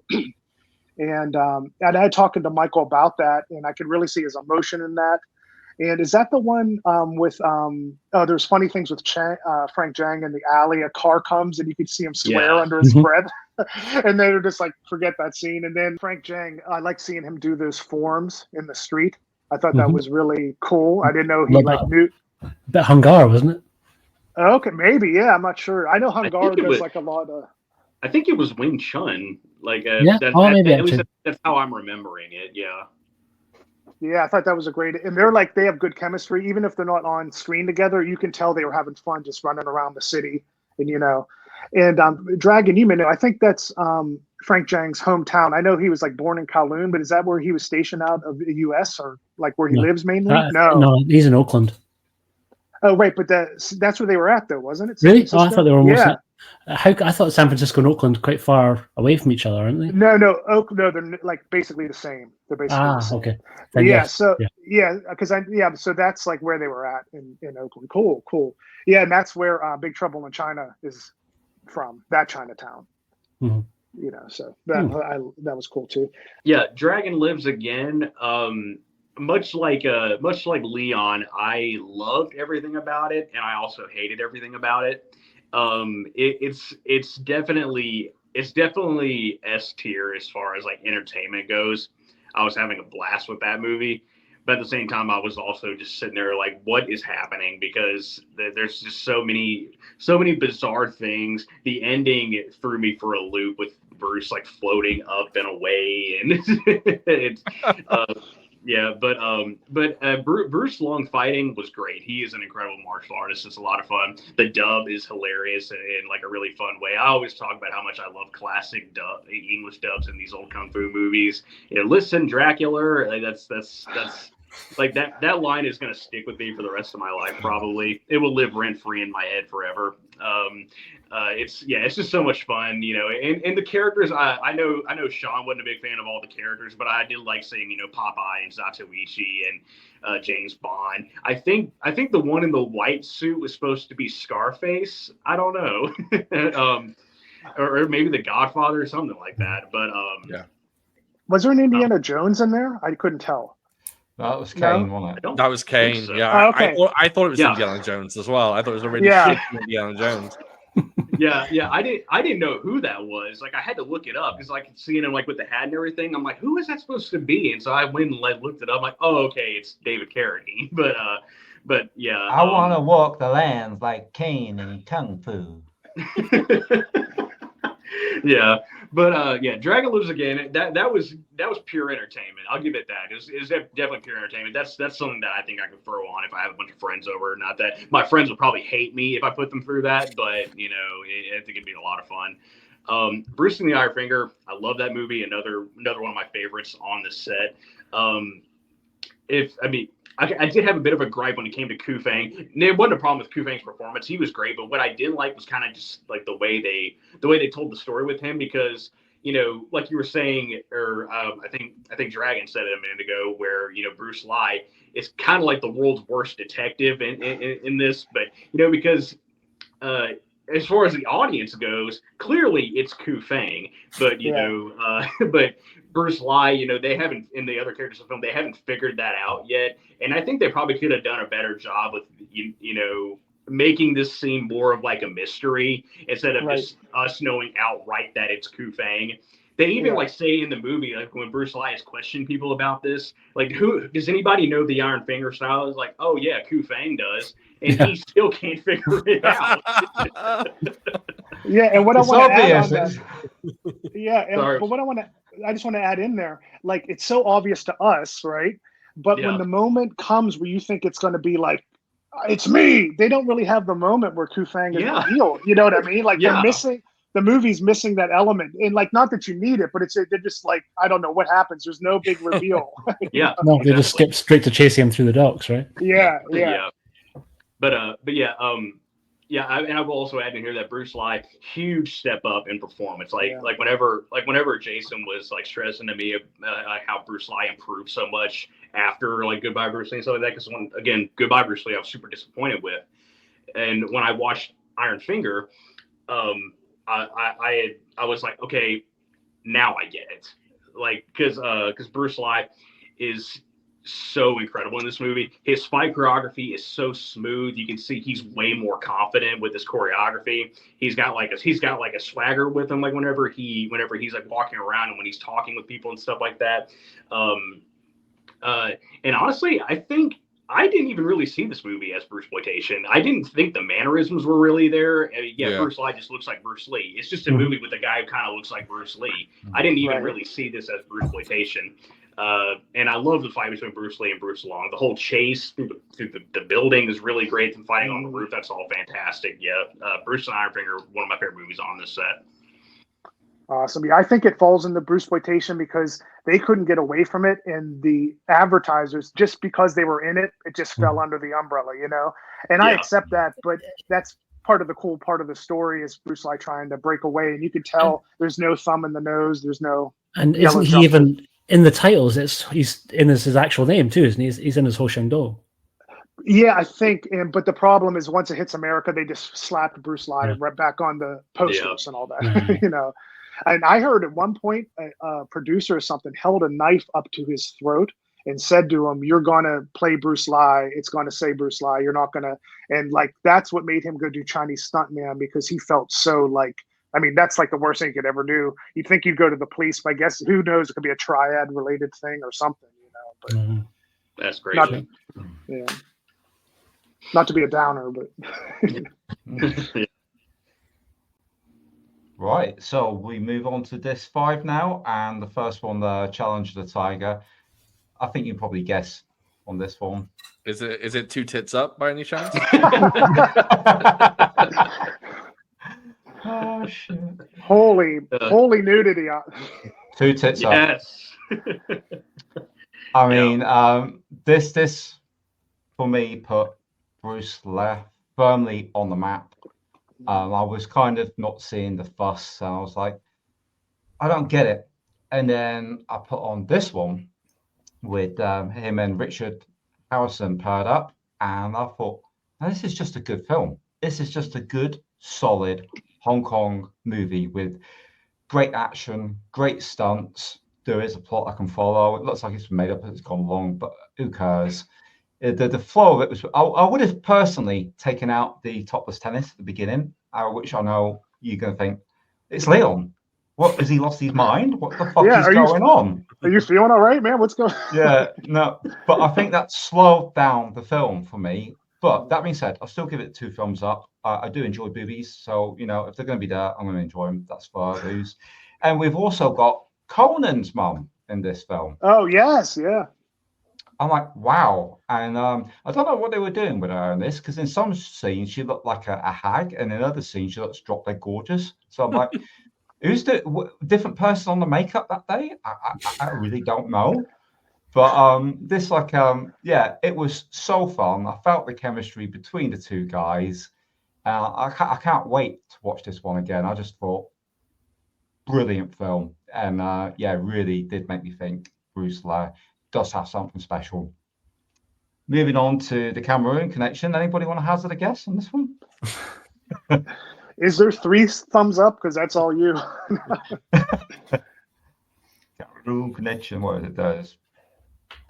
Yeah, it's a thumbs down. I mean, it's sad because I watched this one after the Challenge of the Tiger, and I was thinking, great, I'm on the Lay train, and what the hell happened? I mean, a big part of it for me, a huge part of it, is the sound in this film. Yeah, when they're fighting, the sound effects are so lame, and I find that it makes a massive, massive difference to a fight scene if you don't get the fight sounds right, and they didn't have the fight sounds right in this.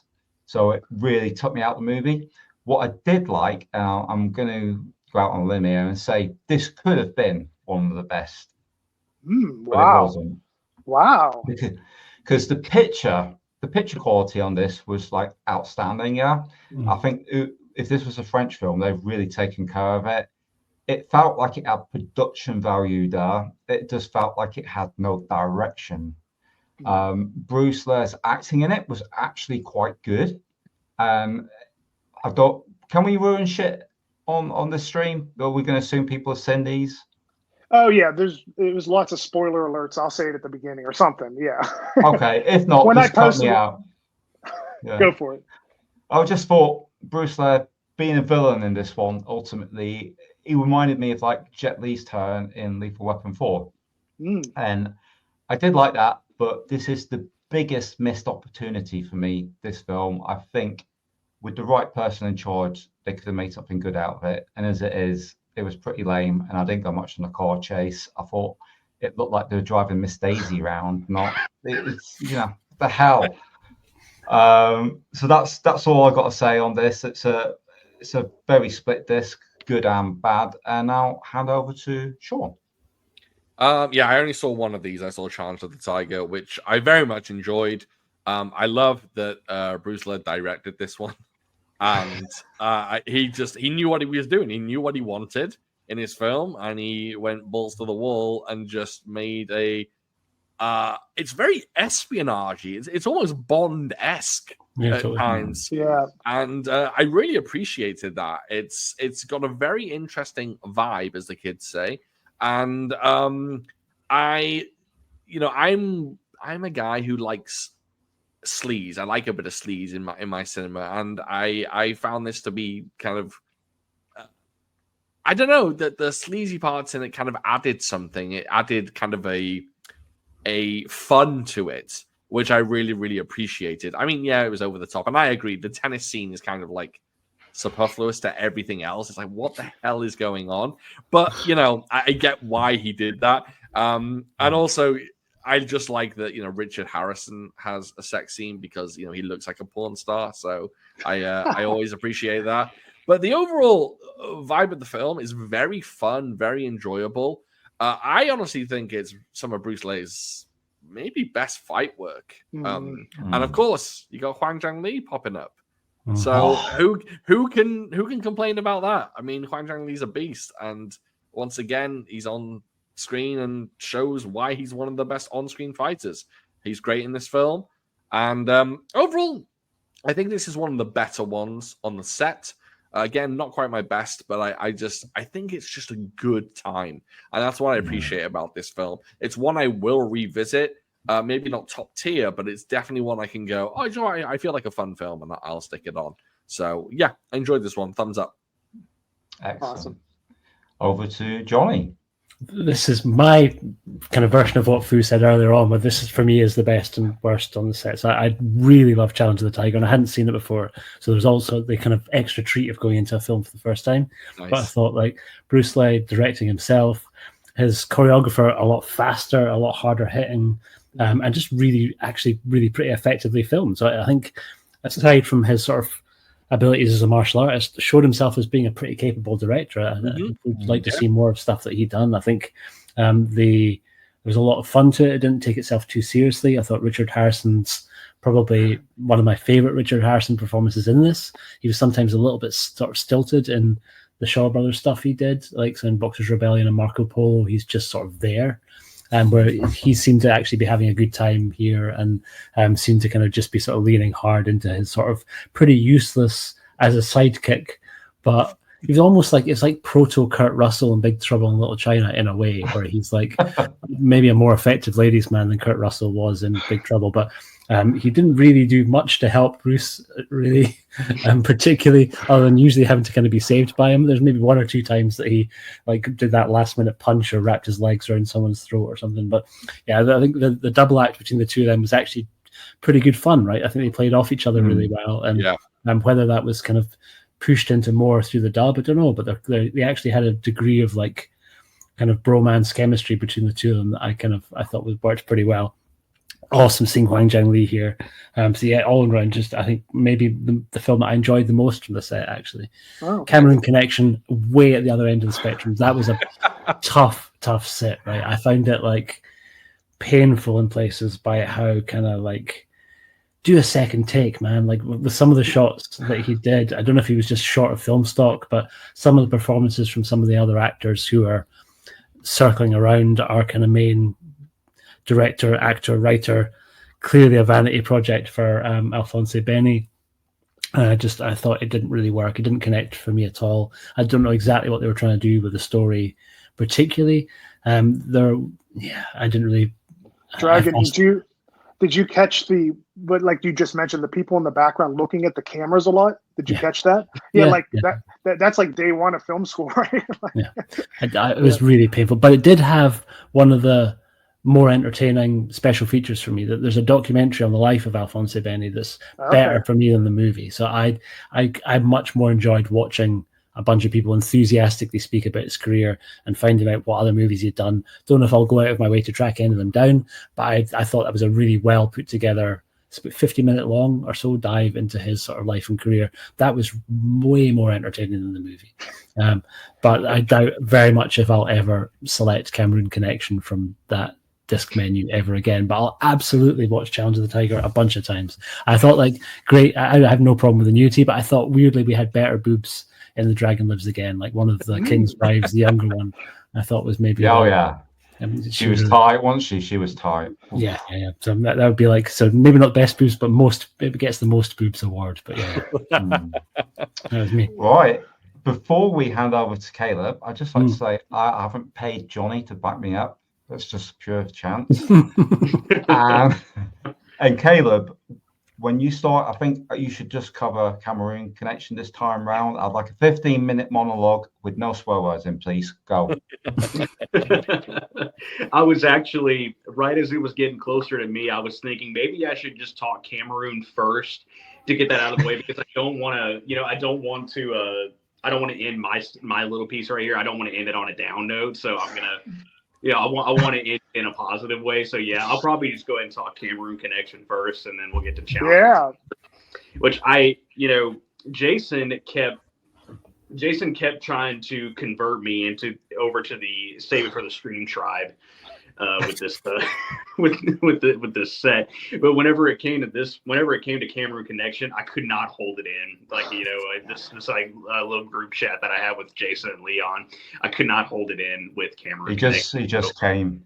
Yeah, I had to let it all out. And so yeah, anyway, here it goes. Cameroon Connection, the worst fucking thing on this set. I hated this goddamn movie so much. It was, I wanted to like it because it had Brucesploitation. I'm a huge fan of this guy. But the whole movie, I'm like, where is Brucesploitation? Oh, there he is. 30 seconds later, and he's gone. And they do that probably 4 times in this movie. I will give it one positive thing, and yes, you may be surprised to know that I do have a positive thing to say about this, and that is I like the twist at the end where Brucesploitation was the killer. Mm-hmm. I thought that was cool. I did not see that coming. I was like, okay, I didn't think that they were going to go down that road. I thought that was interesting. Even my wife thought that was interesting. She hated this movie too, and she thought it was interesting how Brucesploitation turned out to be the bad guy. She was thinking like, man, what if Bruce Lee himself was ever the bad guy? I don't know if Bruce Lee's ego would have allowed that, but it's an interesting idea. I thought Bruce Lee being the villain was interesting. It was a cool thing I didn't see coming.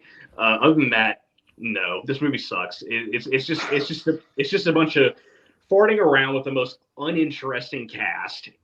I did not like any of these people. I guess they try to like get some sympathy out of the audience by having Alphonse Benny's character having his son get kidnapped and stuff like that. I didn't even care. Take him. I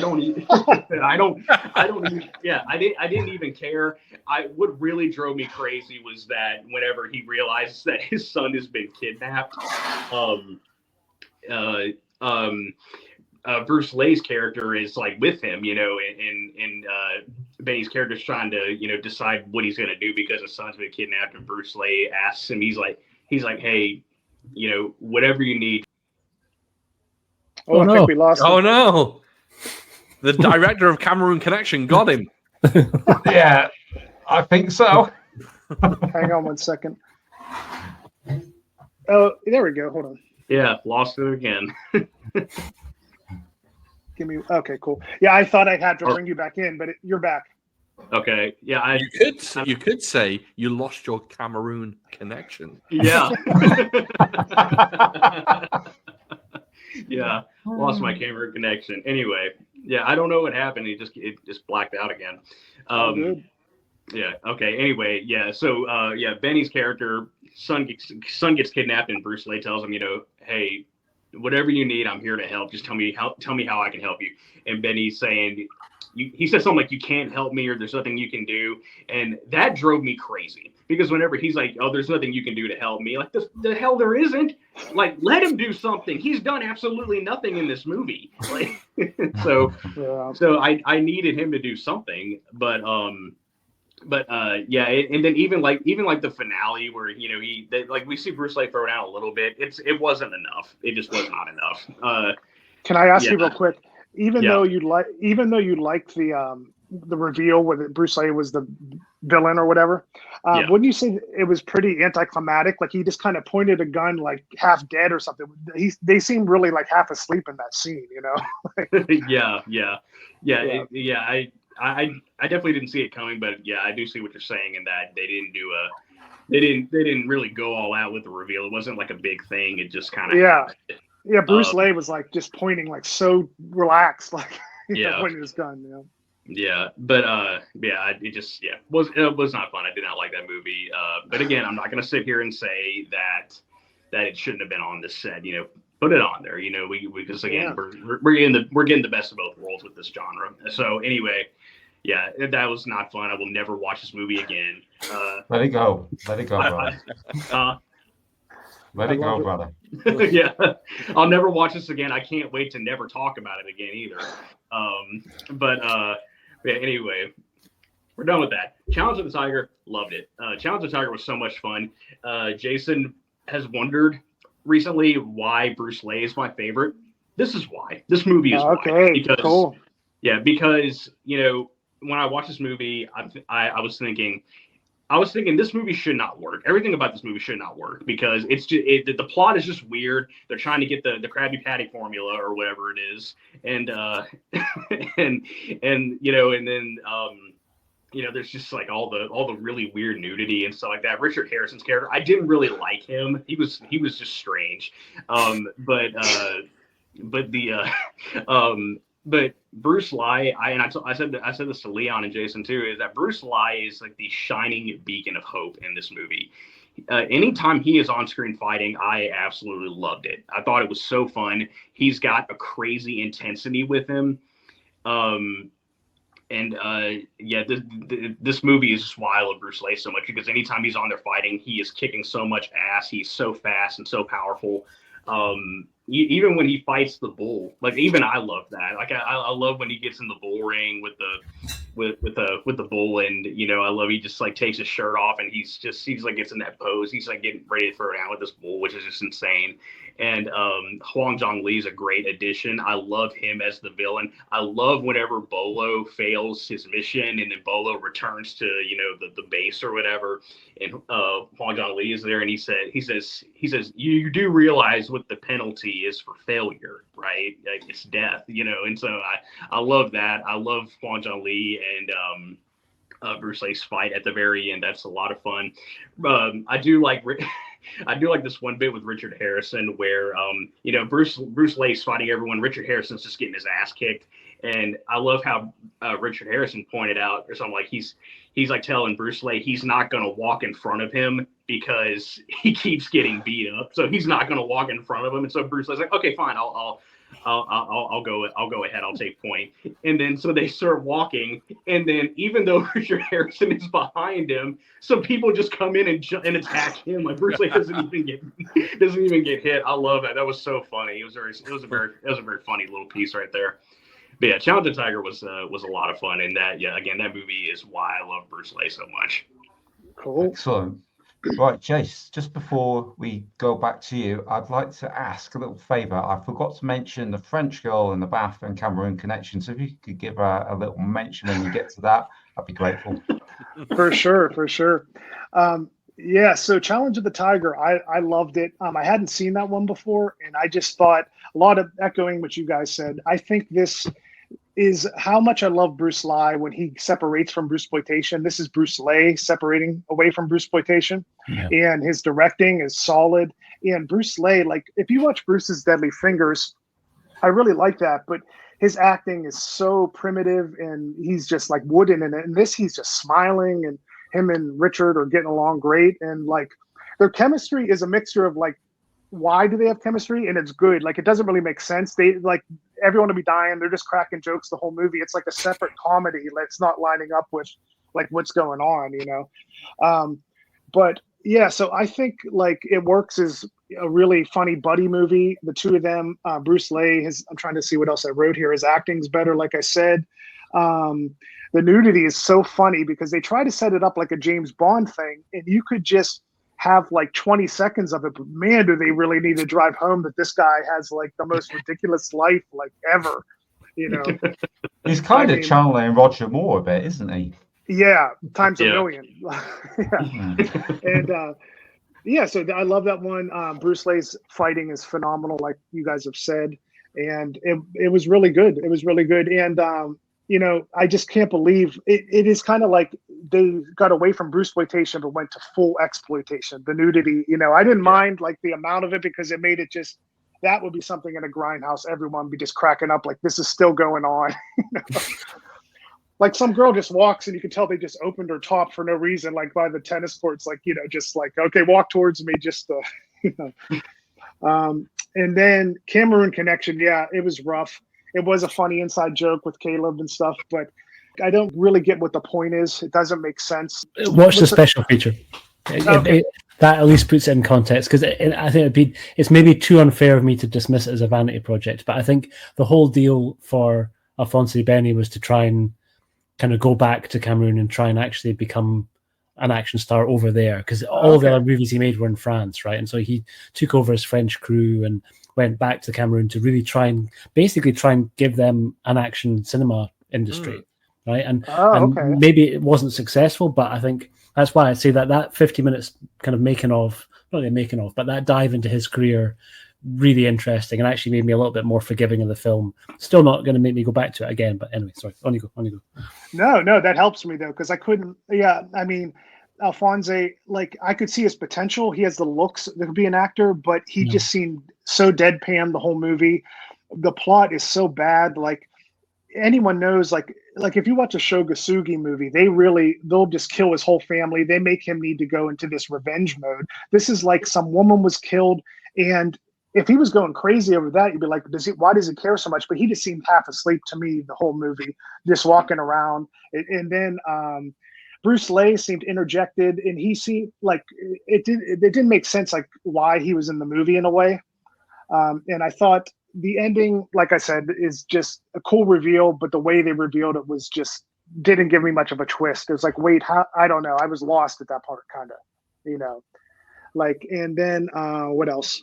Yeah, it was just a rough one, but I think it looked cool to see Cameroon. Like Dragon said, it's filmed really well, or maybe Leon said that it's filmed real good, but I just feel that it just didn't really make sense why, like his purpose was lost to me. So why would the audience care, you know? Yeah. And then Leon liked the French girl. Got to get that in. So. All right. So Caleb, did you want to run through this? Yeah. So my turn, I guess. Anyway, I'm glad that I got this part of the set. But also a little disappointed with a couple of them. But anyway, yeah, we'll move on to disc 6. Yeah, so disc 6 we've got Super Dragon and we've got The Dragon Lives. I hated both of these movies. I did not like either of these. I don't even know which one to start on, because I really didn't like either of them. I mean, okay, I'll start with Super Dragon. So Super Dragon, Jason. Oh, where'd Leon go? And I'll go ahead and talk Super Dragon first, because Dragon Lives was kind of interesting. Super Dragon, what is up with Bruce Lee's hair in that movie? Like he's got this. I can answer. What it was is when they watched the movie at the end, they thought that there was such little action. This is from the Clones cast, I believe. They brought him back to do some fight scenes, but I guess he had cut his hair so different than the other things, the other parts of the movie. So they had to like just stick a wig on him, I think. Yeah. I feel like that's a very common thing that happens in the movie industry. You know, they film a movie, then they got to go back and do something, but the actor looks so different now that they gotta do something really stupid, like put on a wig or some makeup or whatever to go back and reshoot. But anyway, the fight choreography in Super Dragon is not good. But, again, I was prepared for most of this because Jason had given me, kind of the rundown of this movie and where Bruce Lee was in his career at that point. Because that first fight scene where he fights the two guys after doing the newspaper run, he fights those two guys. Oh. There's a lot of just really slow, clunky choreography, while the other guy's just kind of standing back there, just waiting to run in. And they always joke in these kinds of movies about how they're the heroes fighting a large group, but they run in there one at a time. This movie, or this fight scene in particular, does not do them any favors right there, because you're just proving their point right there. And then the biggest issue I had with this one was the amount of focus they put on the I'll say alleged affair with Bruce Lee and Betty Ting. I don't take sides in that whole thing. I don't know the story. I don't know what happened, but I do not like how much time they devoted to that. I don't think they made Bruce Lee very likable in this movie either. Like when it came to that whole aspect, because he's got his wife, but then there's Betty Ting on the side, and then he asks his wife for a divorce when she comes back and stuff like that. It was also kind of strange how Bruce Lee talks so much in the film, like talks so much about how much he hates America. Like his like there are like several scenes where he's like I hate it here. This place is so terrible. I want to go back to Hong Kong. And then Linda is like, okay, I won't stop you. Go ahead. That was so odd. Like how she didn't care about anything. Their chemistry. I'll say more in mine, but that was so odd. That was so odd. They really hammered in the whole thing about how much Bruce hates America and wants to go back to Hong Kong. Hong Kong is his home. The Hong Kong people are his people. That sort of thing. I did not like that. They didn't make Bruce very likable, and I didn't like all the time they devoted to the whole affair and everything like that. It just was just not a really great movie. I don't think it holds up. It didn't, and I'm not saying that we should paint Bruce Lee in like a good light, because Bruce Lee was just a man, and but it doesn't. I don't think it just did a really good job of kind of exploring Bruce Lee as a person or anything like that. So yeah, Super Dragon was disappointing. Dragon Lives, also disappointing, but I had high hopes for it at first. Like whenever Dragon Lives started, I was like, okay, this movie might actually be a lot of fun, because we get the fight in the opening where he's we got all the different styles. We got the boxer, we got the karate guy, we got the wrestler, sort of thing. We got all that going on. Bruce Lee jumps in there and he fights the boxer. I thought that was great. It was good fun, but then like halfway through the movie, they go back to the whole affair thing with Betty Ting. And I told Jason this last night. Again, my wife was watching these movies with me. When we finished Super Dragon and then started Dragon Lives, my wife was like, didn't we just watch this? Yeah.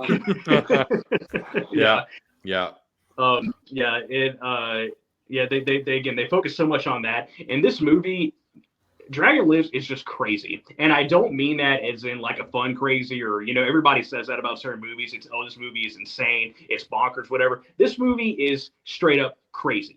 Like, it is insane. Bruce in this movie is a crazy person. This guy is nuts. Like all the time that he's in there training, and Lyndon bang on her, Bruce, come out of the training room, and you're crazy. Like, we need to call his master. Like, get him over here. He's losing his mind. And then the ending. Oh my God, I hated that ending. The ending was so weird, really long. It's sex scene with earthquakes and thunder and lightning and trees breaking and like limbs falling down and glass and plates breaking and all of that. And then that really maniacal laugh with Bruce Lee at the end, and then it cuts back to the tournament at the beginning, and you just kind of get that really weird, Bruce, like at the end. Yeah, that movie scared me a little bit. That's like the last thing. It says the end, and you hear going, Bruce, Bruce, Bruce. Did you catch that? Yeah, I mean, it's ridiculous. Yeah. Oh man. Yeah. Disappointing. I did not really like either of these movies, and Dragon Lives was a letdown. So yeah. That's all I have to say about that one. Cool. Yeah, Leon, take it away. Okay, so can anybody guess what I'm going to give for Super Dragon? I'm going to say thumbs down. I imagine a thumbs down. Oh, maybe in the middle. Maybe I'll say in the middle. I think thumbs down. Oh, okay, thumbs up. Wow. Thumbs up. I want you guys to promise to still be friends with me after this list. Always. You're unpredictable, right. Leon. I like it. Yeah.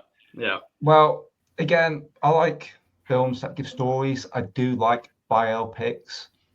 And when it comes to Bruce Lee biopics, there's been so many throughout the ages. We have Dragon with Jason Scott Lee, Birth of the Dragon, the third thing, which I absolutely love. So going back to some of these early entries, it's kind of interesting for me because they said that they marketed these films mainly for like a US audience. Now, the angle they're coming at, to me, it feels more like it's catered towards a Chinese audience with, not liking the foreigners, portraying Bruce with his Chinese girlfriend rather than his wife.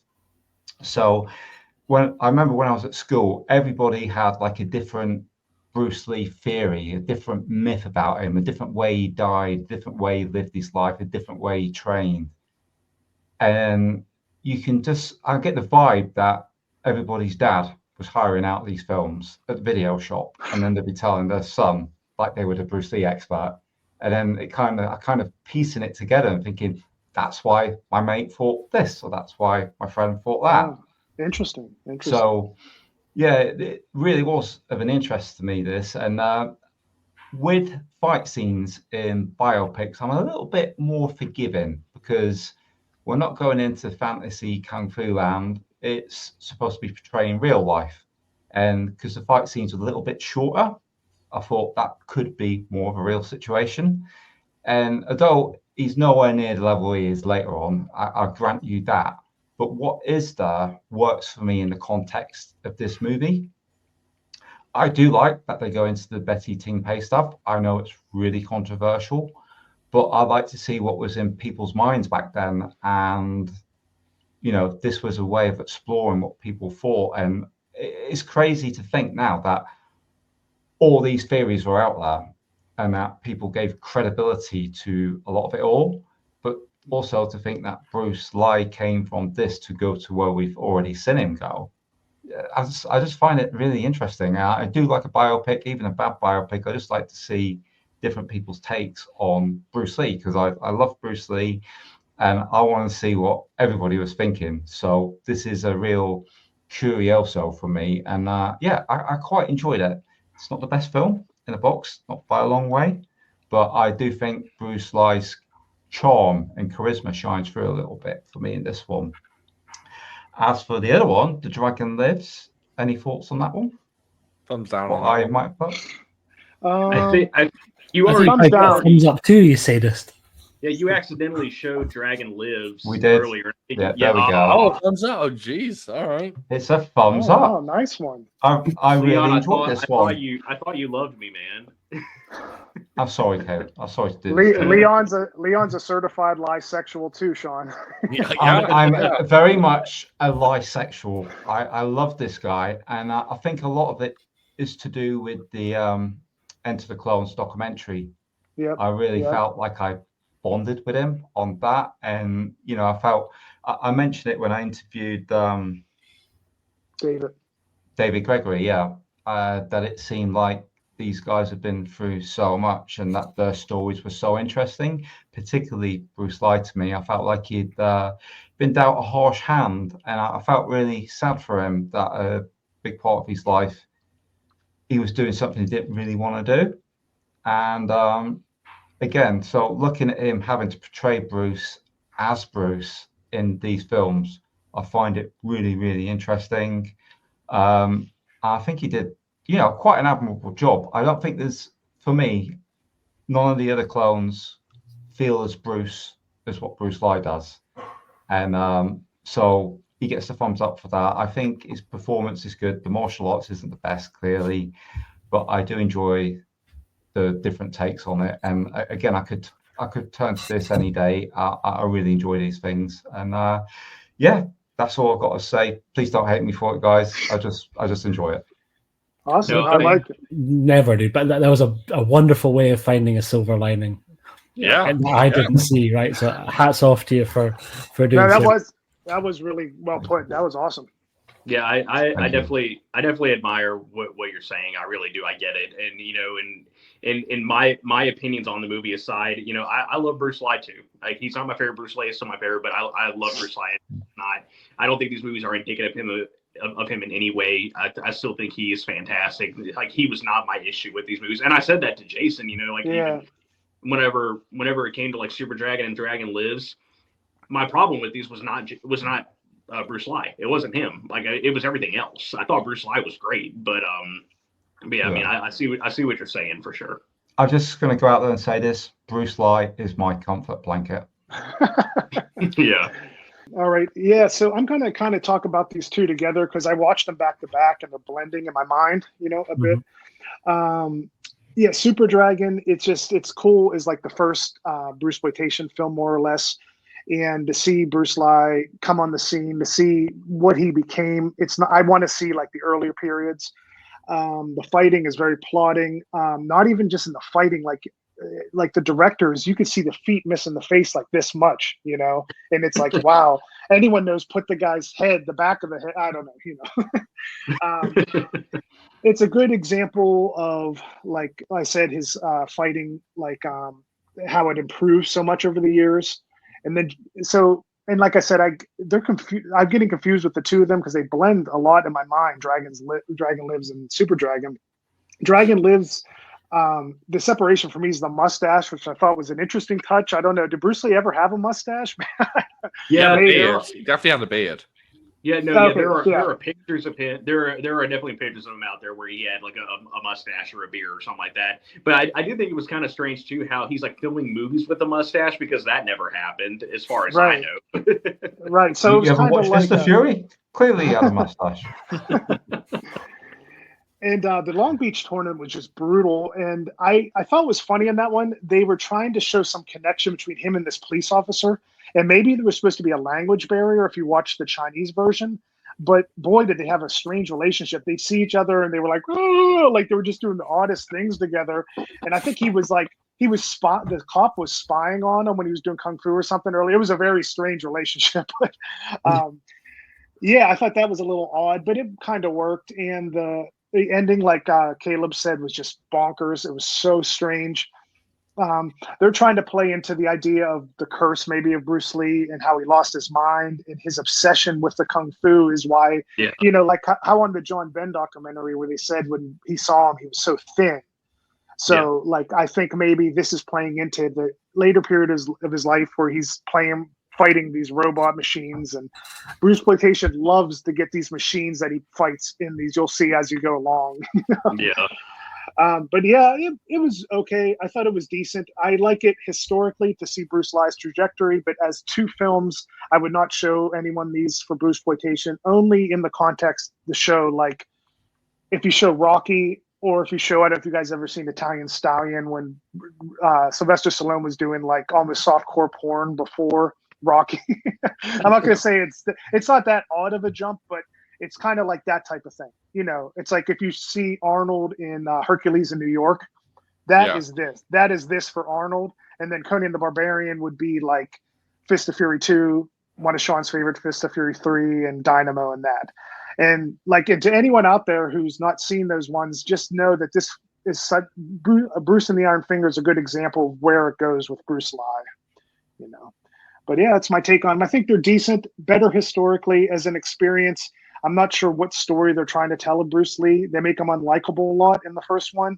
The second one, they make him seem crazy. But I kind of like that to show different ends of the myth. They're playing into the myth. They're playing into the myth of him being crazy and the myth of, I guess, this being a womanizer, which they really drove home in Dragon Lives Again, the third leg.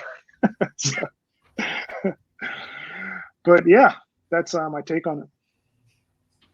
All right, Sean, go ahead.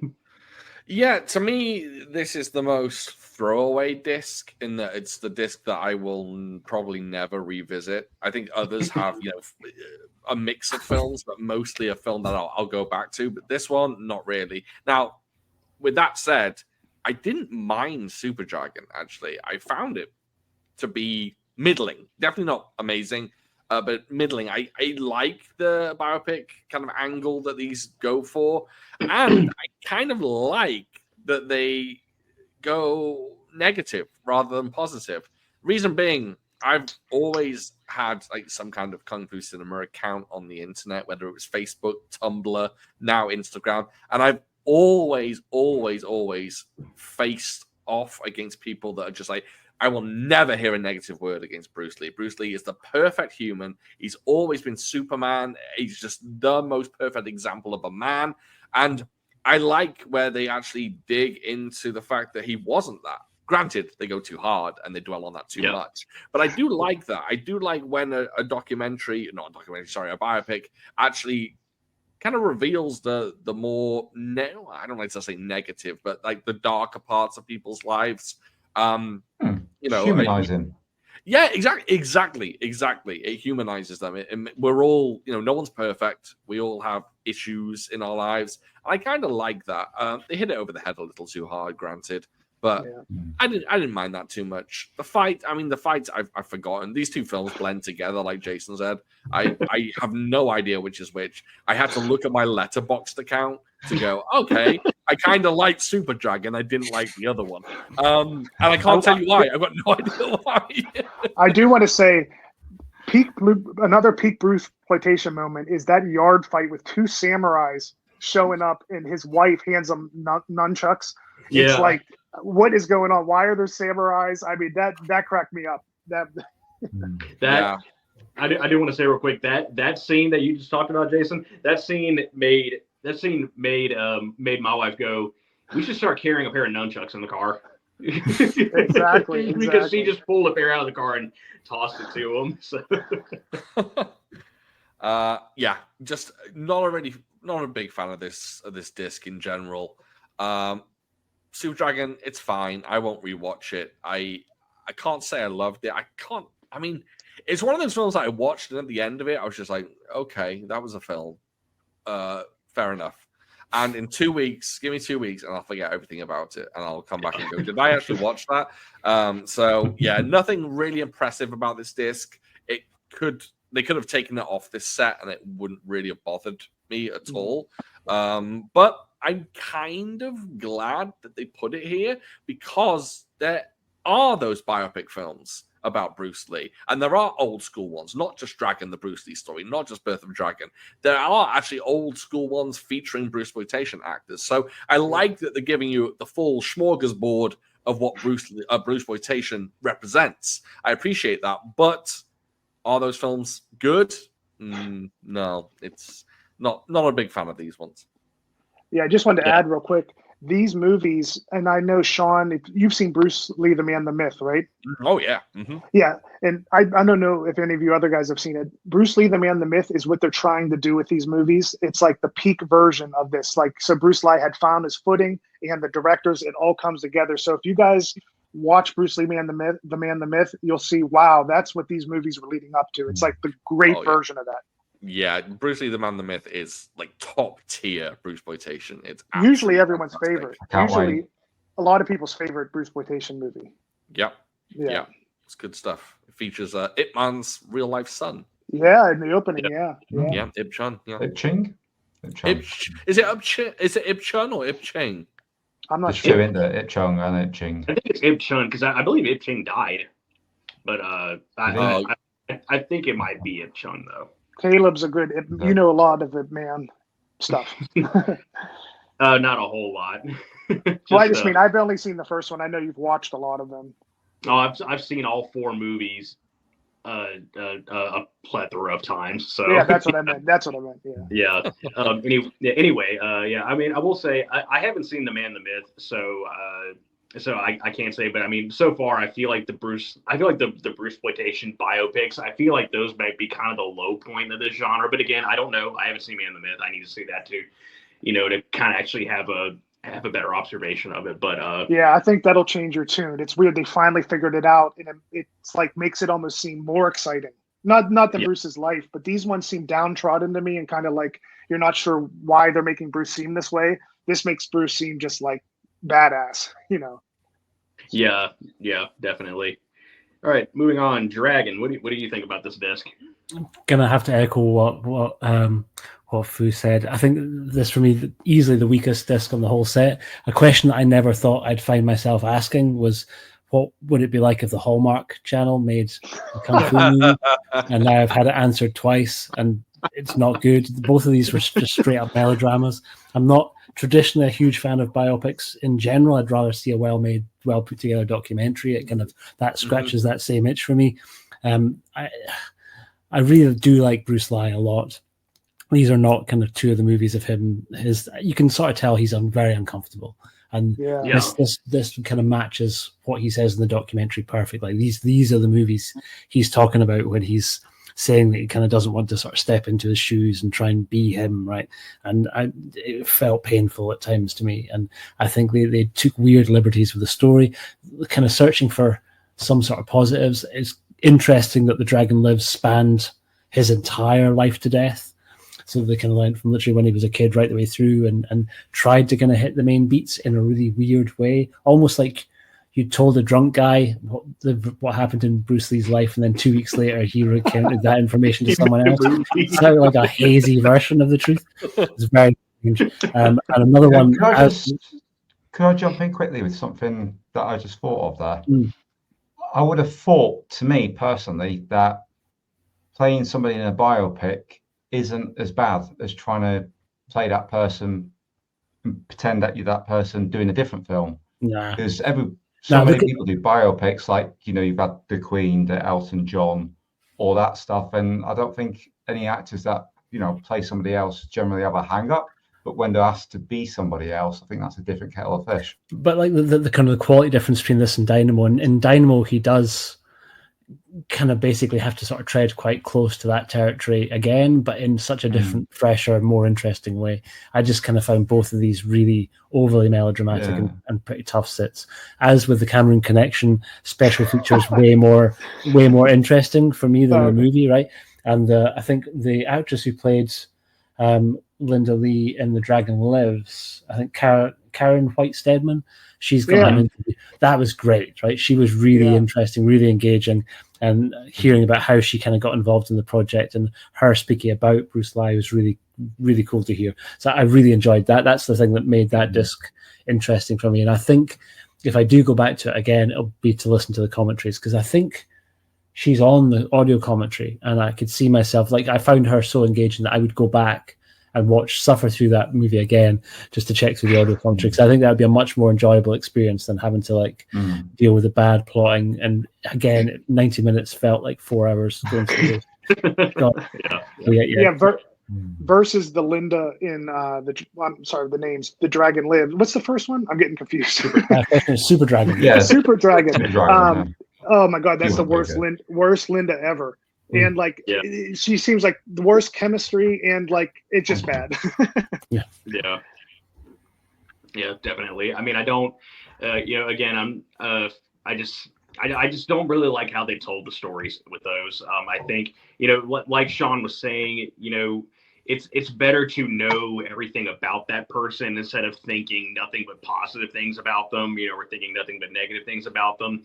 And whenever I say I feel like they just kind of painted Bruce in too negative a light, I simply mean that I don't think they explored every aspect of him. It was either trying to make him look too good or make him look too bad. It was just like one or the other. There was no middle ground. Right. So yeah. And coupled with Bruce Lee being so green on the scene. Yeah. Too. Like him is like still being inexperienced and clearly not wanting to do any of this. Right. Just wasn't a very fun experience. However, moving on, we covered everybody, right? Before I move on. Okay, all right, cool.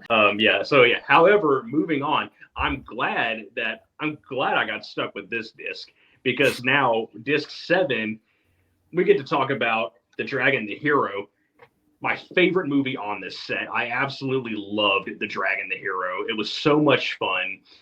Whenever I watched this movie, as soon as it started, we get that great opening with the rock strike fist opening, and then we just get fight after fight after fight after fight, and I was like, this is it. This is what I was looking for. This is a kung fu movie. This is just classic shapes kung fu.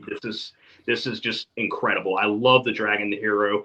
And then Dragon Lee in the movie is just an added bonus. He is great in this movie. I love seeing him just kind of do the Bruce Lee mannerisms thing. The whole thing with the thumbchucks, that is rectified in this, because in Clones of Bruce Lee, we get to see a thumbchuck sequence, but he just kind of pulls it out, does a quick thing, and then throws it away. What was that? But here, he breaks out 2 of them, and he's actually fighting with them. It's just incredible. Philip Coe, love that guy in this movie. He is so great, so over the top. I forget the actor who was in the wheelchair, the cannibal. I can't remember the actor's name. Oh yeah. I can't remember, but yeah. He's fun. Sure. He's a lot of fun. John Liu, his kicks are amazing. Like, I love his boot work in this movie. He is so much fun. I love seeing Bolo, like, with the, you know, the whole ape, you know, like kung fu style he had going on. That was so much fun. Yeah, just, oh man, Dragon the Hero was great. I absolutely love that movie. It's my favorite movie on the set. It was funny because like early before I got on here, my wife asked me, she said, are y'all going to talk best or worst? I said, I don't know. And I don't really know what I would say is my favorite film. My least favorite is Cameroon Connection, obviously. Yeah. On here, but maybe at the end, sorry, maybe Tim will do, I was just saying we could do a favorite and second worst, because Cameroon is going to be the worst for everyone. Yeah. Probably. Yeah, but I told her, I said, I don't really know what I would say is my favorite movie on this set, but then before we got on here and I was just kind of running through the special features that I didn't catch up on, just getting caught up on everything. While I was doing that, I was thinking more about it, and I was like, okay, you know what? This is my favorite, The Dragon the Hero. I love this movie. It is so much fun. You know, and it's cool seeing, one of my favorite things that absolutely killed me was when Tino Wong is fighting the cannibal guy, and then he's like trying to crawl away, and then he runs into Dragon Lee, and then the camera's like on Dragon Lee's face, and he does like the wah! Like, I love that so much. It absolutely slayed me. It was so great. I love The Dragon the Hero. Rage of the Dragon, on the other hand, it was fine. It was okay. I think they probably could have done a better job of the choreography. It seems a little sloppy. And then the plot, I had a hard time following. Like, I don't know. Like, because Rage of the Dragon kind of started off with like grave robbing and like, I need you to appraise this antique for me. But then there's, oh, your dad's dead. I think he's just been gone for several days. I don't really know where he is. The movie was just kind of hard to follow. But I mean, when the fighting did happen, it was fine. It was decent. Carter Wong is cool. I love Carter Wong. Big fan of that guy. And I will say, you know, I'm sure you guys caught on to this as well. But, you know, the whole thing with Carter Wong having an issue with like bright lights or the sun or whatever, little Game of Death reference right there, you know, with Kareem Abdul-Jabbar having that same issue. But didn't the sunglasses seem like out of place a little bit for the time period? To me, they seem like not period, you know? It didn't match anything. Don't know what you're on about. But it was but I mean, Rage of the Dragon was fine. I would say that's kind of mid-tier. Definitely mid-tier, but you know, it's okay because I loved the Dragon the Hero so much. I didn't even really care if the Rage of the Dragon wasn't that good.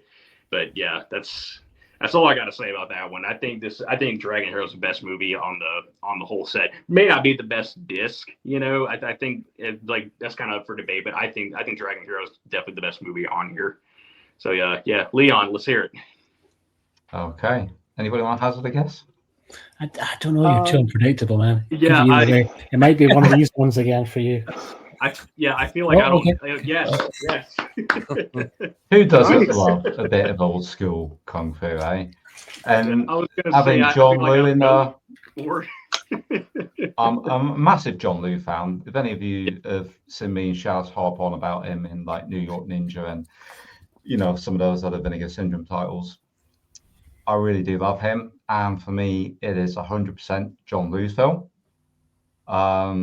Dragon Lee in this is kind of relegated to fighting the jokes or sort of Dean Shecker-like, if you like. Yeah. The thumb chucks, I know there's a lot of fans of it. I just think that utter nonsense, and I just don't get it. Somebody will grab that and just rip your thumb off your thumb. I'm like, what the hell is that? It's going to have no impact, and it's going to put you in a lot of danger. So every time I see those thumb chucks, I'm like, oh, fucking hell, here we go again. So I can't stand the thumb chucks. And I'm not really that sold on Dragon Lee yet. I mean, he's a fine physical specimen. It looks incredible. Crazy. He's just not, he doesn't set me on fire. I'm not really convinced. But John Liu in this, yeah, he really sold me on the film. I did enjoy it. And if I think if he was paired off with Bruce Lee instead of Dragon Lee, I think it might have been a 2 thumbs up again. Mm. And as for the other one, Rage of the Dragon, having said that, can anybody guess what I have for that one? I'm gonna say middling, like thumbs down. Yeah, thumbs down. Yeah. You tried, Caleb. You tried. Yeah. Didn't do any. This it just didn't do much for me. Rage of the Dragon Tour 4 is very lackluster. Like all you guys, seen bunches, hundreds of kung fu movies, and this one just had nothing in it to stand out from the crowd for me. That's all I got to say. I mean, Kurt Huang was in there, but he wasn't in there enough for me, and it wasn't one of his better performances. You know, he was just kind of ho-hum. And yeah, I was disappointed. I thought Rage of the Dragon might have been the one that would have put me on Dragon Lee, but it didn't do anything for me. Sorry, chaps. Yeah, did you notice the sound effects in Rage of the Dragon? By the way, did you catch on to those? Yeah, they kind of. That was overkill. That was overkill. Yeah, I was like, what is all that? Like I ever like. And I think I'm a bit of a disadvantage as well on the whole set. Whereas I don't know if any of you are aware, but I really am a subtitle guy. Oh, okay. That's how I like to watch my films. Okay. Dubbing, I have to like put matchsticks in my eyes. There's something about dubbing that sends me asleep. I'm sat there on the sofa going. Oh, interesting. Really? Yeah, until it gets to the action, the voices on the dub, because you've heard them like a billion times before. Yeah. So it's like a comfort thing. I just thought, now I'm watching the film. So I really struggle with dubbing, and I think some of my scores may have gone up if I'd had a subtitle, Cantonese subtitle version, because I'm not a fan of dubbing. But yeah, and I'm the odd one out there, but that's just the way it is for me. Yeah. Jason. Yeah, so Dragon the Hero, I felt this one, like you said, Leon, is just such an old school kung fu movie. It gave that vibe, and the box set needed that in a few spots. And it being old school like that, Philip Ko was so menacing. And I think kung fu movies, if you were making a kung fu movie, 9 times out of 10, if you make it about kung fu, I feel like that's a great way to go. And this, like, you're so invested in if Philip Ko can beat their kung fu and their training. I think that's why we love Shaw Brothers so much, because it's often about kung fu, especially like the late 70s ones. And and I think that would have saved a lot of the other movies if they had the guy in Cameroon Connection studying kung fu and if they just threw that in, you'd be more invested. When you bring the kung fu into the kung fu movie, it you can't fail. So I love that it was about kung fu itself. Dragon Lee, he seemed like an afterthought in this one, and they did say they just brought him in because he was like a new sensation from Korea, and I guess this was his first Hong Kong movie. And like Leon was saying, I love pumping iron and bodybuilding. I think my take on him is he might give Lo Mang and Bruce Lee like a run for the money on his physique. I mean, his physique is just nuts, crazy physique. Yeah. And yeah, that's pretty much, I loved it. I love the ending because you wanted to see if they could take out Philip Ko, and he was like a madman by the end. I thought that was really cool. And for Rage of the Dragon, I liked it because it like just gave me that old school feel. I like the setting, like, me and Leon love Conan the Barbarian, and Thulsa Doom, that cave at the end, that cave or whatever was up on that hill. I like the setting, and their village was down here. They had the cave up top. In the whole movie, like even when Dragon Lee was defeating the guy in the water, you could feel like I don't know if they had found his father yet, but there was something about the setting that worked for me, Okay. Yeah, because I could feel like it was strange that it was that scary thing they kept going to, and his dad was there dead, and he was, it worked for me. But the sunglasses were strange, and the sound effects, I think, brought it down a bit. That was odd. So I think Dragon Lee, I still have films of his, obviously, like I haven't seen too many. I'm interested now in Dragon Lee. I think the good part of Rage of the Dragon is that's his movie where he's not thumbing his nose and doing the cat calls. The laser sounds were odd, but I saw the potential in this one where Dragon Lee separated from the character and said, wow, this guy might have some substance there. That's what I gathered from it, and I want to see if we can get some where his acting, I mean, I think it just, you so used to him being that like Sonic the Hedgehog guy, like that craziness that when he tries to act, it's like, whoa, he's actually talking here. It's kind of weird, like when he slows down, and this is the movie where he slowed down and you see him branch out. So to see him go away from Brucesploitation, that's why I like this movie for me, Rage. But separate from Leon, I grew up watching the dubs, and like World Northern was like those versions. So that guy that does the Godzilla dubs, Ted, I guess his name, and the main guy that does all these dubs on all these movies, when I hear that, it's like a warm blanket for me. So I do prefer the English dubs. Like, I went through a trajectory where English dubs are my favorite. Then when the Celestial came along, I was like, oh, original language is the best. But now when I hear the English dub, it kind of just takes me back home away, that feeling, But I will say, when I talked about that Ted guy, when they in Challenge of the Tiger, they had Richard Harrison had that famous Master Killer Ted voice, and they gave Bruce Lee the other one. I think that should have been swapped. That was odd to have that classic dub voice on Richard Harrison, But yeah, that's my take on the Dragon Lee disc. Yeah, I think Dragon the Hero, that one made me a Dragon Lee fan right there, because beforehand I knew who he was, but I was like, I don't really know how I feel about him. But this one I was like, okay, he's actually pretty cool. I like him. He definitely looks the most like Bruce Lee, I think, because I think from certain angles it is a spitting image. Like, he looks just like Bruce from certain angles. Like when his head is turned a certain way or something like that. When his head's down and he looks up. Yeah, it looks just like Bruce. Yeah, this one definitely, Dragon the Hero definitely made me a fan of Dragon Lee. But yeah, moving on to Sean, let's hear what you have to say on this one. Yeah, I mean, I eat this shit for breakfast, lunch, and dinner. I mean, the Dragon Hero is what I'm looking for in a kung fu film. I'm a big fan of Dragon Lee. I implore you all to watch his Korean stuff. Martial Monks of Shaolin Temple. Golden Dragon, Silver Snake. Watch some of his Korean stuff where he does like old school shapes. Really, really good. A lot of fun. This just did it for me. I mean, it's got everything I want. I won't harp on this too much, but it's just a classic old school kung fu film. The fights are decent.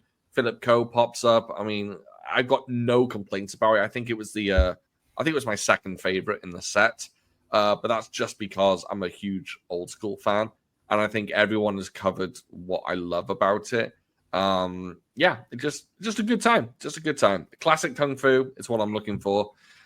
Rage of the Dragon can fuck right off. That film, I hated this film. It was insane. It was weird. It was see, the thing with this film, it was insane and weird, which is kind of interesting, but it was so fucking boring. It was unbelievably boring.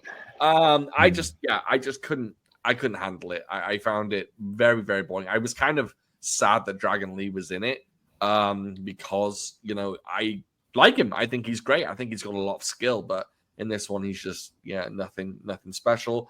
The sound effects are so ridiculous that it's just, it almost, he's doing like Mantis style. And I like Mantis. I like Mantis Fist. It's one of my favorite styles of Kung Fu, actually. But it just ruins it. It's terrible. So didn't love Rage of the Dragon at all. It was probably my second least favorite on this entire set. We might need a Cameroon follow-up with you. Maybe I need to watch it. Well, if you watch it tonight, I can add it in as a no. I don't know. I don't want to torture you. I don't want to torture you. It was good seeing John Liu in the Dragon the Hero. I really so with John Liu, I really disliked him for the longest time. I didn't think his kicking abilities were great. I thought he was a one-trick pony, and he bored me. This was probably about 10 years ago and older when I thought that. But then recently, I've had kind of a John Liu. There's been a John Liu resurgence in my house, where kind of an epiphany. I can't remember the film I was watching, but I was just like, wait, I do like John Liu, and I've been watching a few John Liu films recently, and I've really enjoyed this stuff. So it's nice to see him. Always nice to see Tino Wong. I think he's underrated. No one really talks about Tino Wong, and he's really good. So it was nice to see him in it.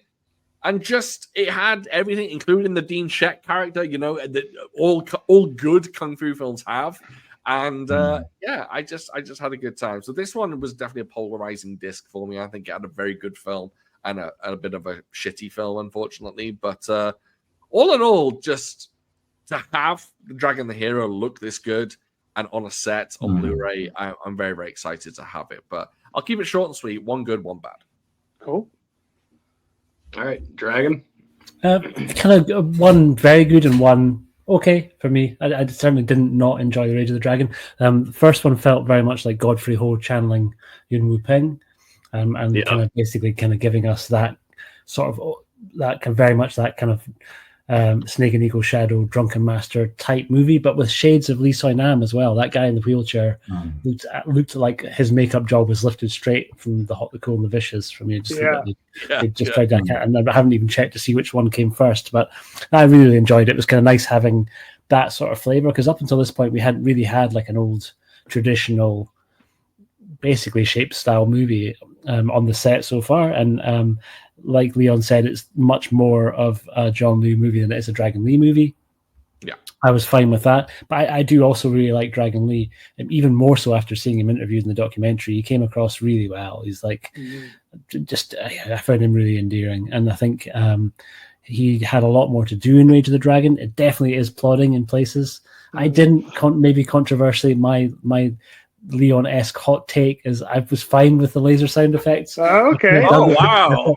I find myself thinking cool. like all of those things would be good samples, like for the kind of music that used to kind of lift huge chunks of sound effects from kung fu movies. I was just hearing them as percussion, right? I was just hearing it as like not so much as a sound effect, as more like a snare alternative. Yeah, right. So I dug them both, and I kind of liked the end fight with Carter Wong. The glasses didn't faze me. I thought Carter Wong looked cool. And I liked the kind of whole like mirror vest thing that he had at the end, and just cool seeing Dragon Lee. I did like that. Shit. You did, yeah. Yeah, I like the mirror vest. It was very cool. It was kind of just a nice something a little bit unique to itself, and much more of a Korean martial arts movie, right? That whole Rage of the Dragon is, I think, pretty much exclusively filmed in Korean. And another film with really good special features on it. It's a really, really good Godfrey O interview on the special features for the Dragon the Hero. You could give me like an entire box set, the length that this whole box set was, of just Godfrey Ho talking his way through all the movies, and I'd be in heaven, right? I absolutely love Godfrey Ho so much. So yeah, for me, just a great disc. Maybe not my all-time favorite disc, but way up towards the top for me. I really enjoyed them both. Does anyone know the origin of the thumbchucks? Like, was that a Dragon Lee thing that he? I think so. Really? Yeah, I think so. Yeah.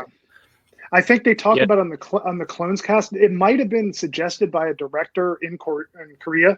Okay. I can't remember. I do like it. It is strange, but it adds to his, like, he has so many things going on at once. When he rips his shirt off, he has thumbchucks. He's like grabbing his hair. You know, the whole thing is just like, wow, this dude. He seems like he has rabies sometimes too. You know? Nothing is almost like you guys know what kabuki theater is.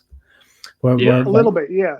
Where it's that kind of like idea of he's not so much acting for movies, he's almost like a stage actor doing Bruce Lee, where everything's huge. Like he's playing to the back of the room. Right. To the guy who's sitting like 300 feet away, who needs to still be able to see. So everything's super exaggerated. And I kind of dig that. He's like an anime version of Bruce Lee. Yeah, I know. Yeah. I need to know his workout regimen. I mean, it's insane because Lo Mang said he just did like body push-ups and didn't use weights. Dragon Lee looks like he's ready to go to like Mr. Olympia or some shit. You know? Yeah, big, very big. Yeah. He was great. I really enjoyed that disc. And like Dragon was saying, I love the Godfrey Ho interview. That's really great. I love listening to Godfrey Ho talk. It's like he's very, very fun to listen to. He's so charismatic. I had a question about that. When Godfrey Ho was talking, he speaks Chinese, but then he speaks English like mid sentence. It goes back. It's like a lot of backwards between English and Chinese. Is he trying to just do both? I thought that was interesting. I think it's probably because he would have been sitting with Frank and Michael, so sometimes he speaks like, because if you watch like the interviews on Ninja Terminator, he's just sitting with Mike Leader and Arnav Enema, so he almost exclusively speaks English. He's got certain turns of phrase that I really like, which he almost in every sentence he says, which we call, and then we'll say something that's like a super widely known phrase. Like he'll say like if he was talking about the cameraman, he'd be like, a cameraman using what we would call a camera, and you're like, oh, okay. Don't need that. But it's really fucking sweet, man. It just endears you to him all the more, and he uses it so much. Yeah, that was one of my favorite special features on the film side, right? I really like the Godfrey Ho stuff. Yeah, Yeah, I'm really glad that I got stuck with that disc. Like after Jason said he wanted me like specifically to cover that one, I was like, thank you, because I get to talk about my favorite movie on the set. But yeah, so I guess that means it's time to round it out. We get to disc 8, the bonus disc. Hopefully, everyone watching this, or at least a majority of them, have actually seen this disc, because this disc is a Severin exclusive. So, if you want to see these movies, you got to get it from there. But yeah, disc 8, our bonus. For the moment, I'll jump in at that point and say, like, if people didn't get the set from Severin, I think there's a good chance that these might come along as a standalone release somewhere down there. Interesting. Wow, standalone for each disc? Unknown, but like it's not necessarily going to be only available as part of the set. I think there's a chance that we'll see them separately. Oh, that's cool. Yeah, I hope they do that. That'd be great for everybody to check that out. But yeah, disc 8, we get Big Boss Part 2 and Black Dragon versus Yellow Tiger. I was interested, like before I got to watch Big Boss Part 2, I was very interested to check it out, because Bruce Lee's original Big Boss is a classic, really great movie. So I was interested to see what they were going to do with this one, and for the most part, it's fine. It's another one of those movies that I thought was just fine. It's okay. Again, I will say the subtitles are really hard to read. I know that the print that they used was all they had, and there is no English dub. They really just kind of have this is just what they had to work with here. So, but the subtitles were kind of hard to read at points, and that was a little frustrating for me. There's a lot of white on white, right? Yeah. They're burned in. Yeah, they're burned in. Yeah. But again, I thought the movie was fine. Whenever they fight, it's cool. The fight scenes are pretty decent. I do wish we had gotten to see more of Bruce Lee. We only see him in the beginning, and then he's in jail for the rest of the movie, and then we just work with Lolay, which I have no problem with. I love Lolay. He's incredible. But I do wish we had seen more Bruce Lee. That was kind of disappointing. I was kind of hoping that they would do something to where he would get out of jail or whatever. I don't know, but I was hoping they'd do something with that, and they didn't. But I also felt like we kind of got lost a little bit in the movie, because whenever it starts, Lolay visits Bruce Lee in prison, and he's like telling him, I want to finish the job here. I want to, our revenge isn't complete. I want to finish this because you're stuck in here. And so let me tell me what to do. Tell me who to find or whatever. So like that, obviously it's established right there. But then afterwards, I feel like we just kind of got lost after that, and just kind of started, going on about, where do they hide the gold and stuff like that. And, and then he spends a lot of time with this girl that he's falling for and stuff like that. So we did get kind of lost at, like in the middle there for a long time. It was cool seeing, the Ice Factory manager from the original Big Boss. It was cool seeing him again. It was cool, revisiting some of the locations from the original Big Boss, like the house and the Ice Factory itself. That was really cool. It was fine, but I also was a little disappointed in some ways. So I feel like they could have took the movie in some better directions, and they just didn't do it. But it was okay. Then Black Dragon versus Yellow Tiger, I was actually surprised with that one. I did not think it was going to be that good, but I actually really liked the fight scenes in Black Dragon versus Yellow Tiger. The finale was pretty good. And again, there's a lot of throwbacks to Way of the Dragon, because this is meant to be a direct so there's some good throwbacks to that. Again, though, I was a little confused about our main character, Tong Fu. I was a little confused about his relationship with Bruce's character from Way of the Dragon. I was a little confused about that. It changed like 3 times. Yeah, sometimes he was brother, sometimes he was like a fellow student, cousin, classmate, friend. It was weird. It was a little confusing right there. But I mean, I did like the fights. Whenever the fights happened, it was a lot of fun. But yeah, I would say that movie is another mid tier. I think it was fun for what it was. But yeah, Leon, what do we got? Okay, right. Anybody want to hazard a guess on my thoughts for Big Boss Part 2? I'm worried that you're not going to change what's right by your head right now. No, I think you might give it a thumbs up. Oh, wow. Wow. Oh yeah, baby. Wow. I absolutely fucking love this one. I really do. Holy Now, crap. Big Boss is my favorite Bruce Lee film. So this had a lot to live up to.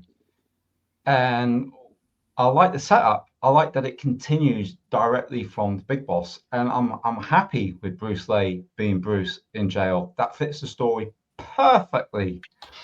And then one of my favorite ever Kung Fu stars, Shaw Brother stars, Lo Lei. And he hasn't often enough had a starring role. You know, King Boxer, we all have that, I'm pretty sure. And, you know, occasionally he's had a leading role, but not very often. And I thought in this, I thought he was really, really good. I like the acting. I like the story. I love Lo Lei's style. He always look, I don't know if you've like really watched, but when he's kicking some of the guys, yeah, he knocks them well off their feet. You know, they land on their back. So they're taking the hits. You know, he 100% commits to what he's doing. And although he's not the, you know, the finest martial artist, he's got that sort of Jimmy Wang Yu sort of attitude. And the delivery always sells me with Lo Lei. And the actress, I think, if memory serves correctly, I think she's called, and I'll be careful saying this, I think she's called Wang Ping. And she's been in a lot of Shaw Brother films too. I really like her. I think she looks really sweet on camera. And it's a bit of a change up, but obviously the foreman suddenly becoming the big boss, because we didn't have any hint of his skill in the Big Boss. But obviously, I think he directed this one, so he obviously wrote that into it. And I didn't mind that. You know, there's so many different elements. You got the underwater sequence, which I really like after the river chase. And you got the alligators in there. Obviously, they were doubled for that. You could tell they were doubled pretty badly. But yeah, there's just so many different elements. That scene reminded me of like I think Man with the Golden Gun with the boat chase and that. And you got the locations in Thailand. I absolutely loved the locations in this.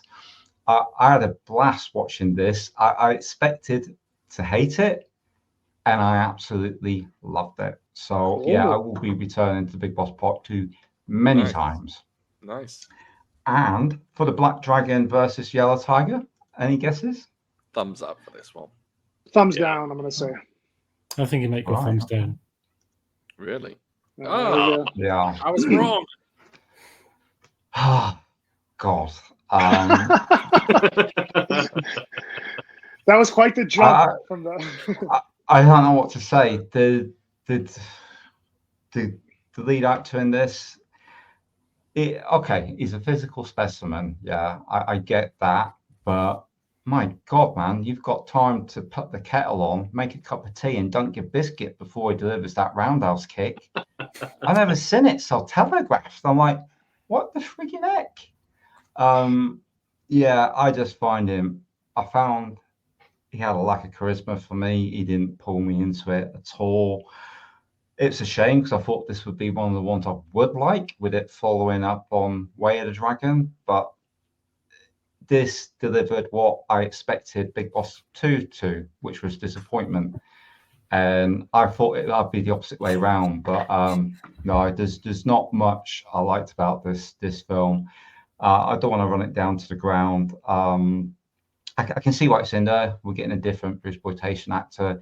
It's a really interesting piece because it is following up Way of the Dragon, so it continues that story along. And you know, it's good to see that history there and see all these different avenues that they take. I do appreciate that, and I really like that they did that.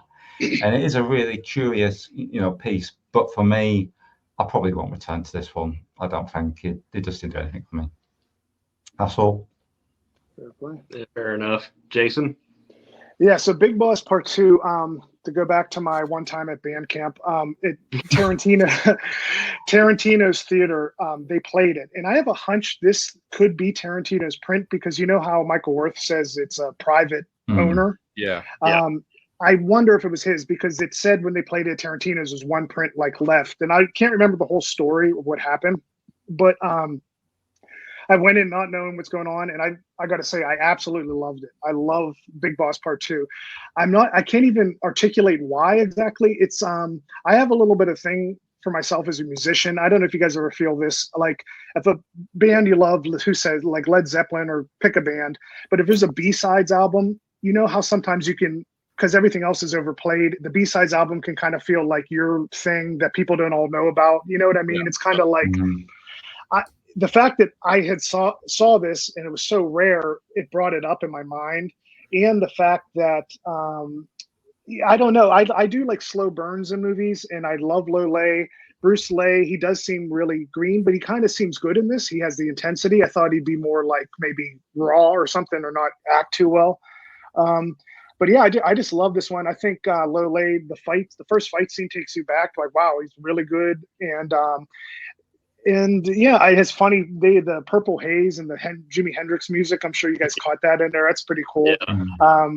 And I don't know the story why this is so rare. Maybe it just was discarded and like whatever, it just died along the way somehow. I don't know, like people just, because on that negative, the extra about the negatives, it said they get to North Africa or France. North Africa, yeah. Yeah, and then I guess they wouldn't send them back, so it's kind of like where they would go to die. And you know, that was a great extra, by the way. That really gave insights into all of it, you know.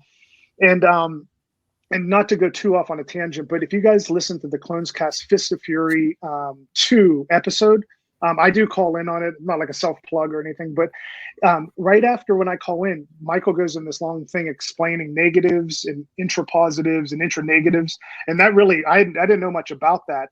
But I can see it now whenever the intros are on the film. When Michael says this one's from the print, you can see it's really damaged and it has a print look. And the negative, it's like you're looking, I mean, they could be damaged, but on Challenge of the Tiger, it's like you're not looking at film. It's like you're there almost, you know, when they scan the negative. So I thought that was interesting. This one was so beat up, though. It was crazy. And I think that's also why they put it on the bonus disc, is because it was not the quality, you know, of the other ones. Like, but anyway, more forgiving crowd if people are getting it straight from the website, I think. Yeah. And then Black Dragon versus Yellow Tiger, that's going to be for me a mid-tier one. I think I got a little bit of Bruceploitation fatigue, believe it or not, by the time I got to that, because I went consecutively. And I just felt like, I don't know. I just felt like yet again, the plot was confusing. Like they were coming after him. Is he his brother? You know, why did they now care about Tong Fu? Because it was just so much back and forth. I was convoluted. And I felt like, I don't know. I kind of was like just burn out a little bit on, because I did a straightaway, and I felt kind of just fatigued from it. And I think if I watch it in a different light, I might enjoy it more, you know? And Tong Long, I mean, he's a decent fighter. I do know what Leon's saying about the kicks, and his build is good and everything. It just, I don't know. It's strange. I do appreciate them trying to do Way of the Dragon, because most films don't do that, though. Most Bruceploitation films don't. And Jason, wasn't this one of the ones that was made when Bruce was still alive? This went into production, I think, before he died. It might have. I know it's an early one, and it was really rare. But yeah, it might have been. I think it came out in 74, but I think it was made 72. Oh, wow. What Michael Wirth had said. So this one kind of like, much more of a straight unofficial sequel, right? Yeah. Man, that makes it even more. I mean, to do Bruceploitation while he's live, that's like true Bruceploitation, you know?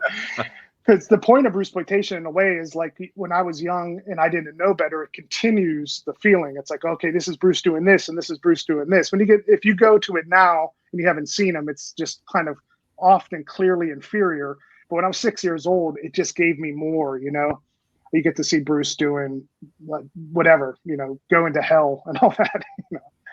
But yeah, so I don't know. I thought that one was okay. I felt it just kind of, you could tell in these movies, like I said, when they ran out of ideas or out of a guy to fight, he fought the one guy like 4 times, but it's not like the guy was like training and got better. It's like, oh, he's fighting this guy again, and it's the same fight. It's not.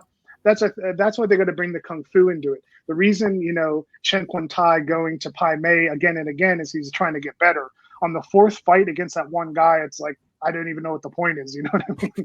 But yeah, so I was just kind of lukewarm on Black Dragon, Yellow Tiger. All right, Sean. I think The Big Boss Part 2 was a case of wanting something so much because it was so rare, and it's been rare for years. It just hasn't been around, and it wasn't a great payoff. I, for one, do not. I'm going to probably come under fire here. I do not think Lolay is a good leading man at all. Oh, okay. Okay. I think King Boxer really captured magic, and then in everything else, he has to be a villain for me. He's just not a leading man. I don't think he's got the range to really pull off. I don't know. I just don't think he's that emotive in space. Okay. But to each their own. But it wasn't great for me. It was kind of plodding. It's one of those films I feel that, I know I've said this a few times, but it's definitely one of those films that I watch, and then in 2 months, I'll be like, I don't remember a thing about that film. And I think it's definitely one of those. It could be because I had Brucesploitation fatigue and just they all blurred together. But I think that one just didn't stand out for me. Didn't really enjoy it. I got, if someone was going to say how do you feel about the film, I'd say it's a middle ground film. It's fine, but for me, I understand where other people get pleasure from it or enjoy it. I don't know. It just didn't hit for me. Maybe it just wasn't what I was looking for that day. But yeah, it didn't do much for me. However, The Black Dragon versus Yellow Tiger, I watched that this morning. For some reason, I fucking love that film. I'm not entirely sure why I like it so much. I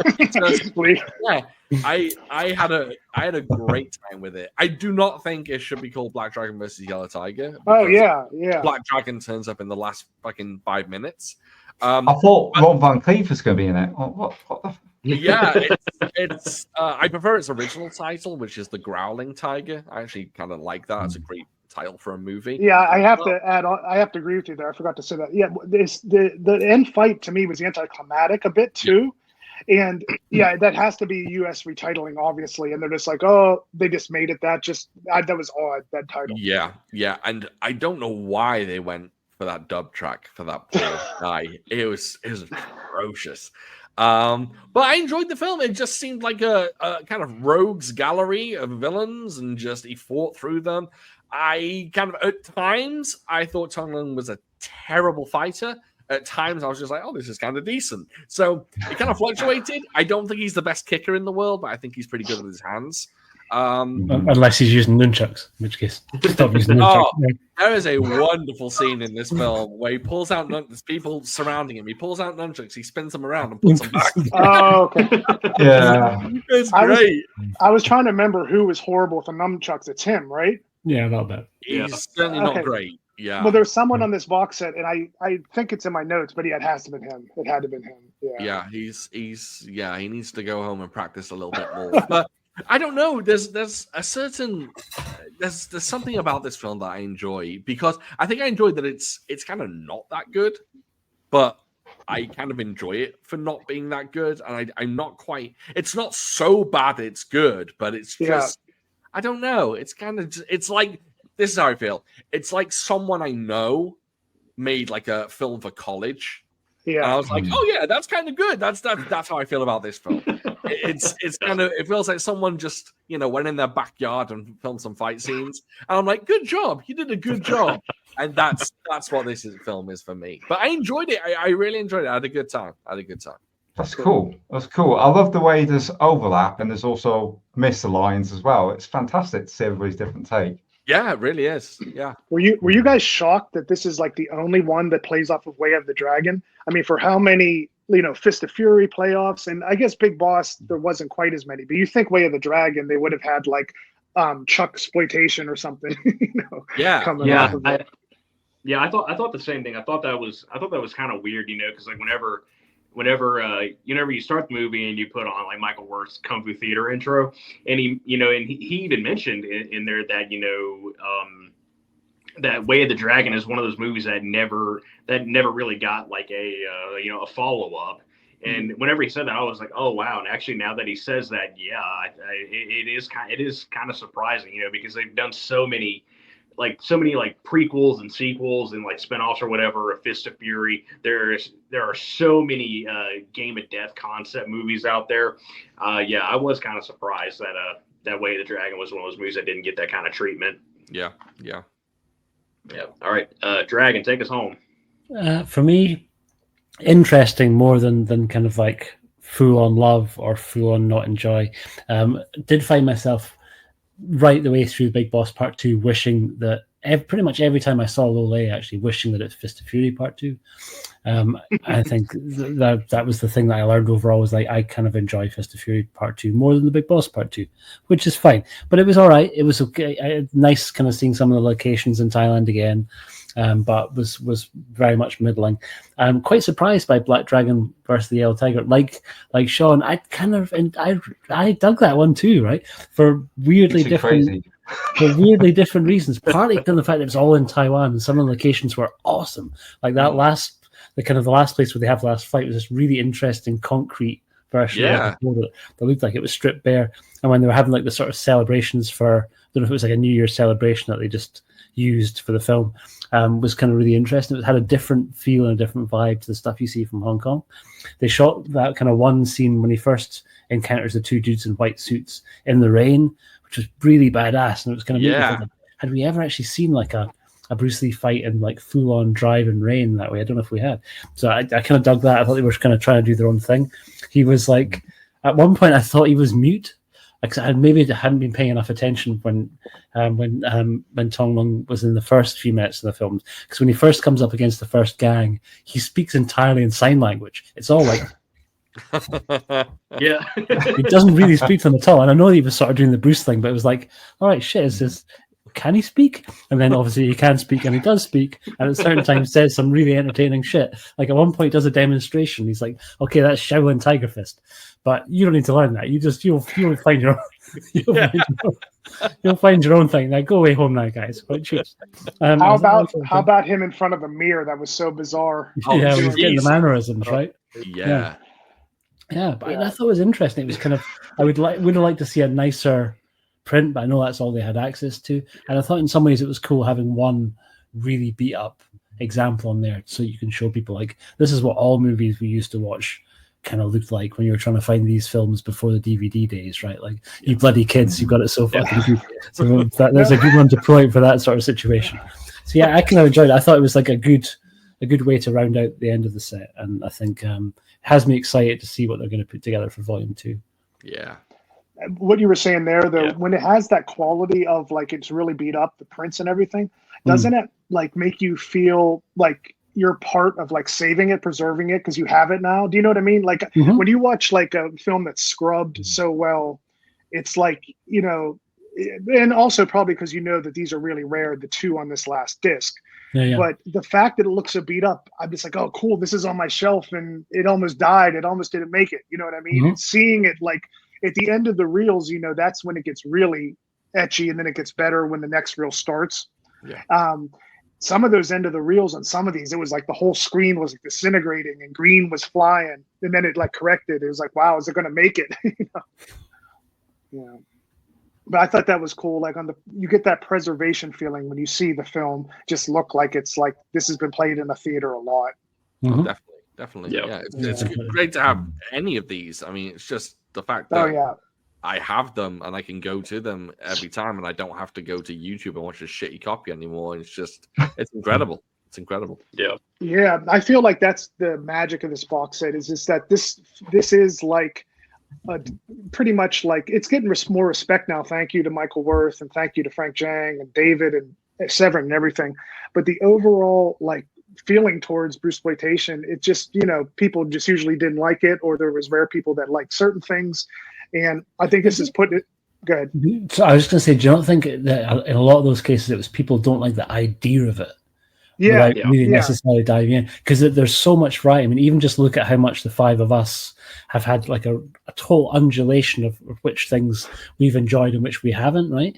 And which things have resonated with each of us. And the films and people's responses to them are so radically different when you give them a chance, right? And nobody's, as we said right at the beginning, no one's saying these are like award-winning candidates for like the best movies ever made. They're not going to be that. And particularly if we all come from like a history of having seen Shaw Brothers, which is basically the equivalent of like sky high production values. And these are not that, right? But there's a charm and there's a sort of energy and a sort of rawness to them that can be really endearing and really entertaining.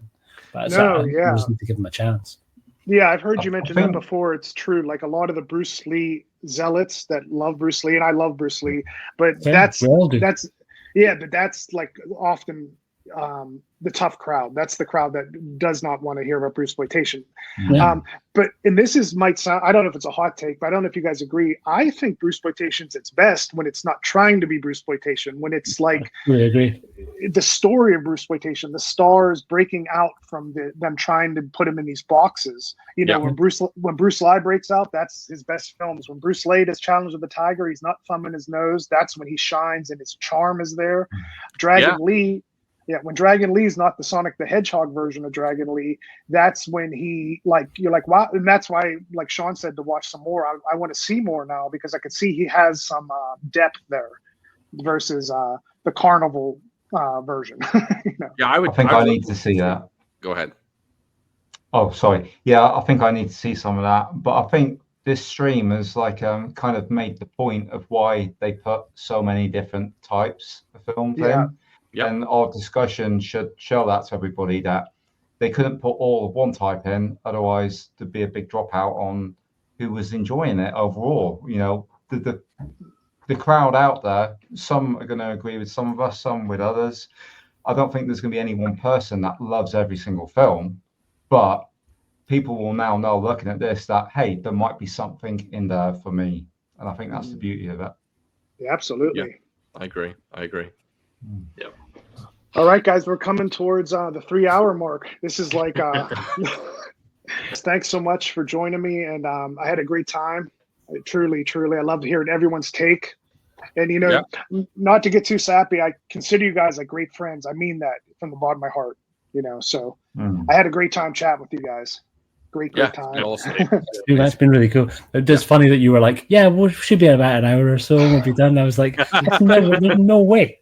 No way. Yeah. Well, I was brainstorming. I was like, let's just do the rounds. And I swear to God, at the beginning, I thought, well, you know what? If it's 15 movies and I did the math, like there's no way it was going to take 1 minute to go around. You know, it's like, could it be 5 minutes? And then I was like, maybe let's just do it by disc. And, you know, it's good for us to all give our takes, but wow, 3 hours. I was far off on that. Come on. Caleb was going to be an hour on camera and connection all by itself. Good stuff. All right, fellas, any parting thoughts or anything you want to add in? Just roll on volume 2. I'm sorry. Yeah, I agree. Volume 2. Let's get Blind Fist of Bruce on there or something that will really bring people in and give them the complete variety of what Bruceploitation is. Dynamo. If I don't say this, I'll be remiss. I want Michael Worth to know that he's Shaz's favourite part of the box set. She said it's like watching Alex Cox on Movie Drone. She said he just sets you up for it beautifully. So huge shout out to him and the whole team. Absolutely fantastic job and very psyched for box set. Thank you, guys.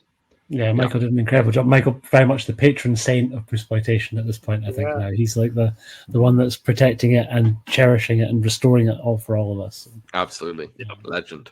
Good job. Well done. All right, guys. Thank you. Catch you in the next one.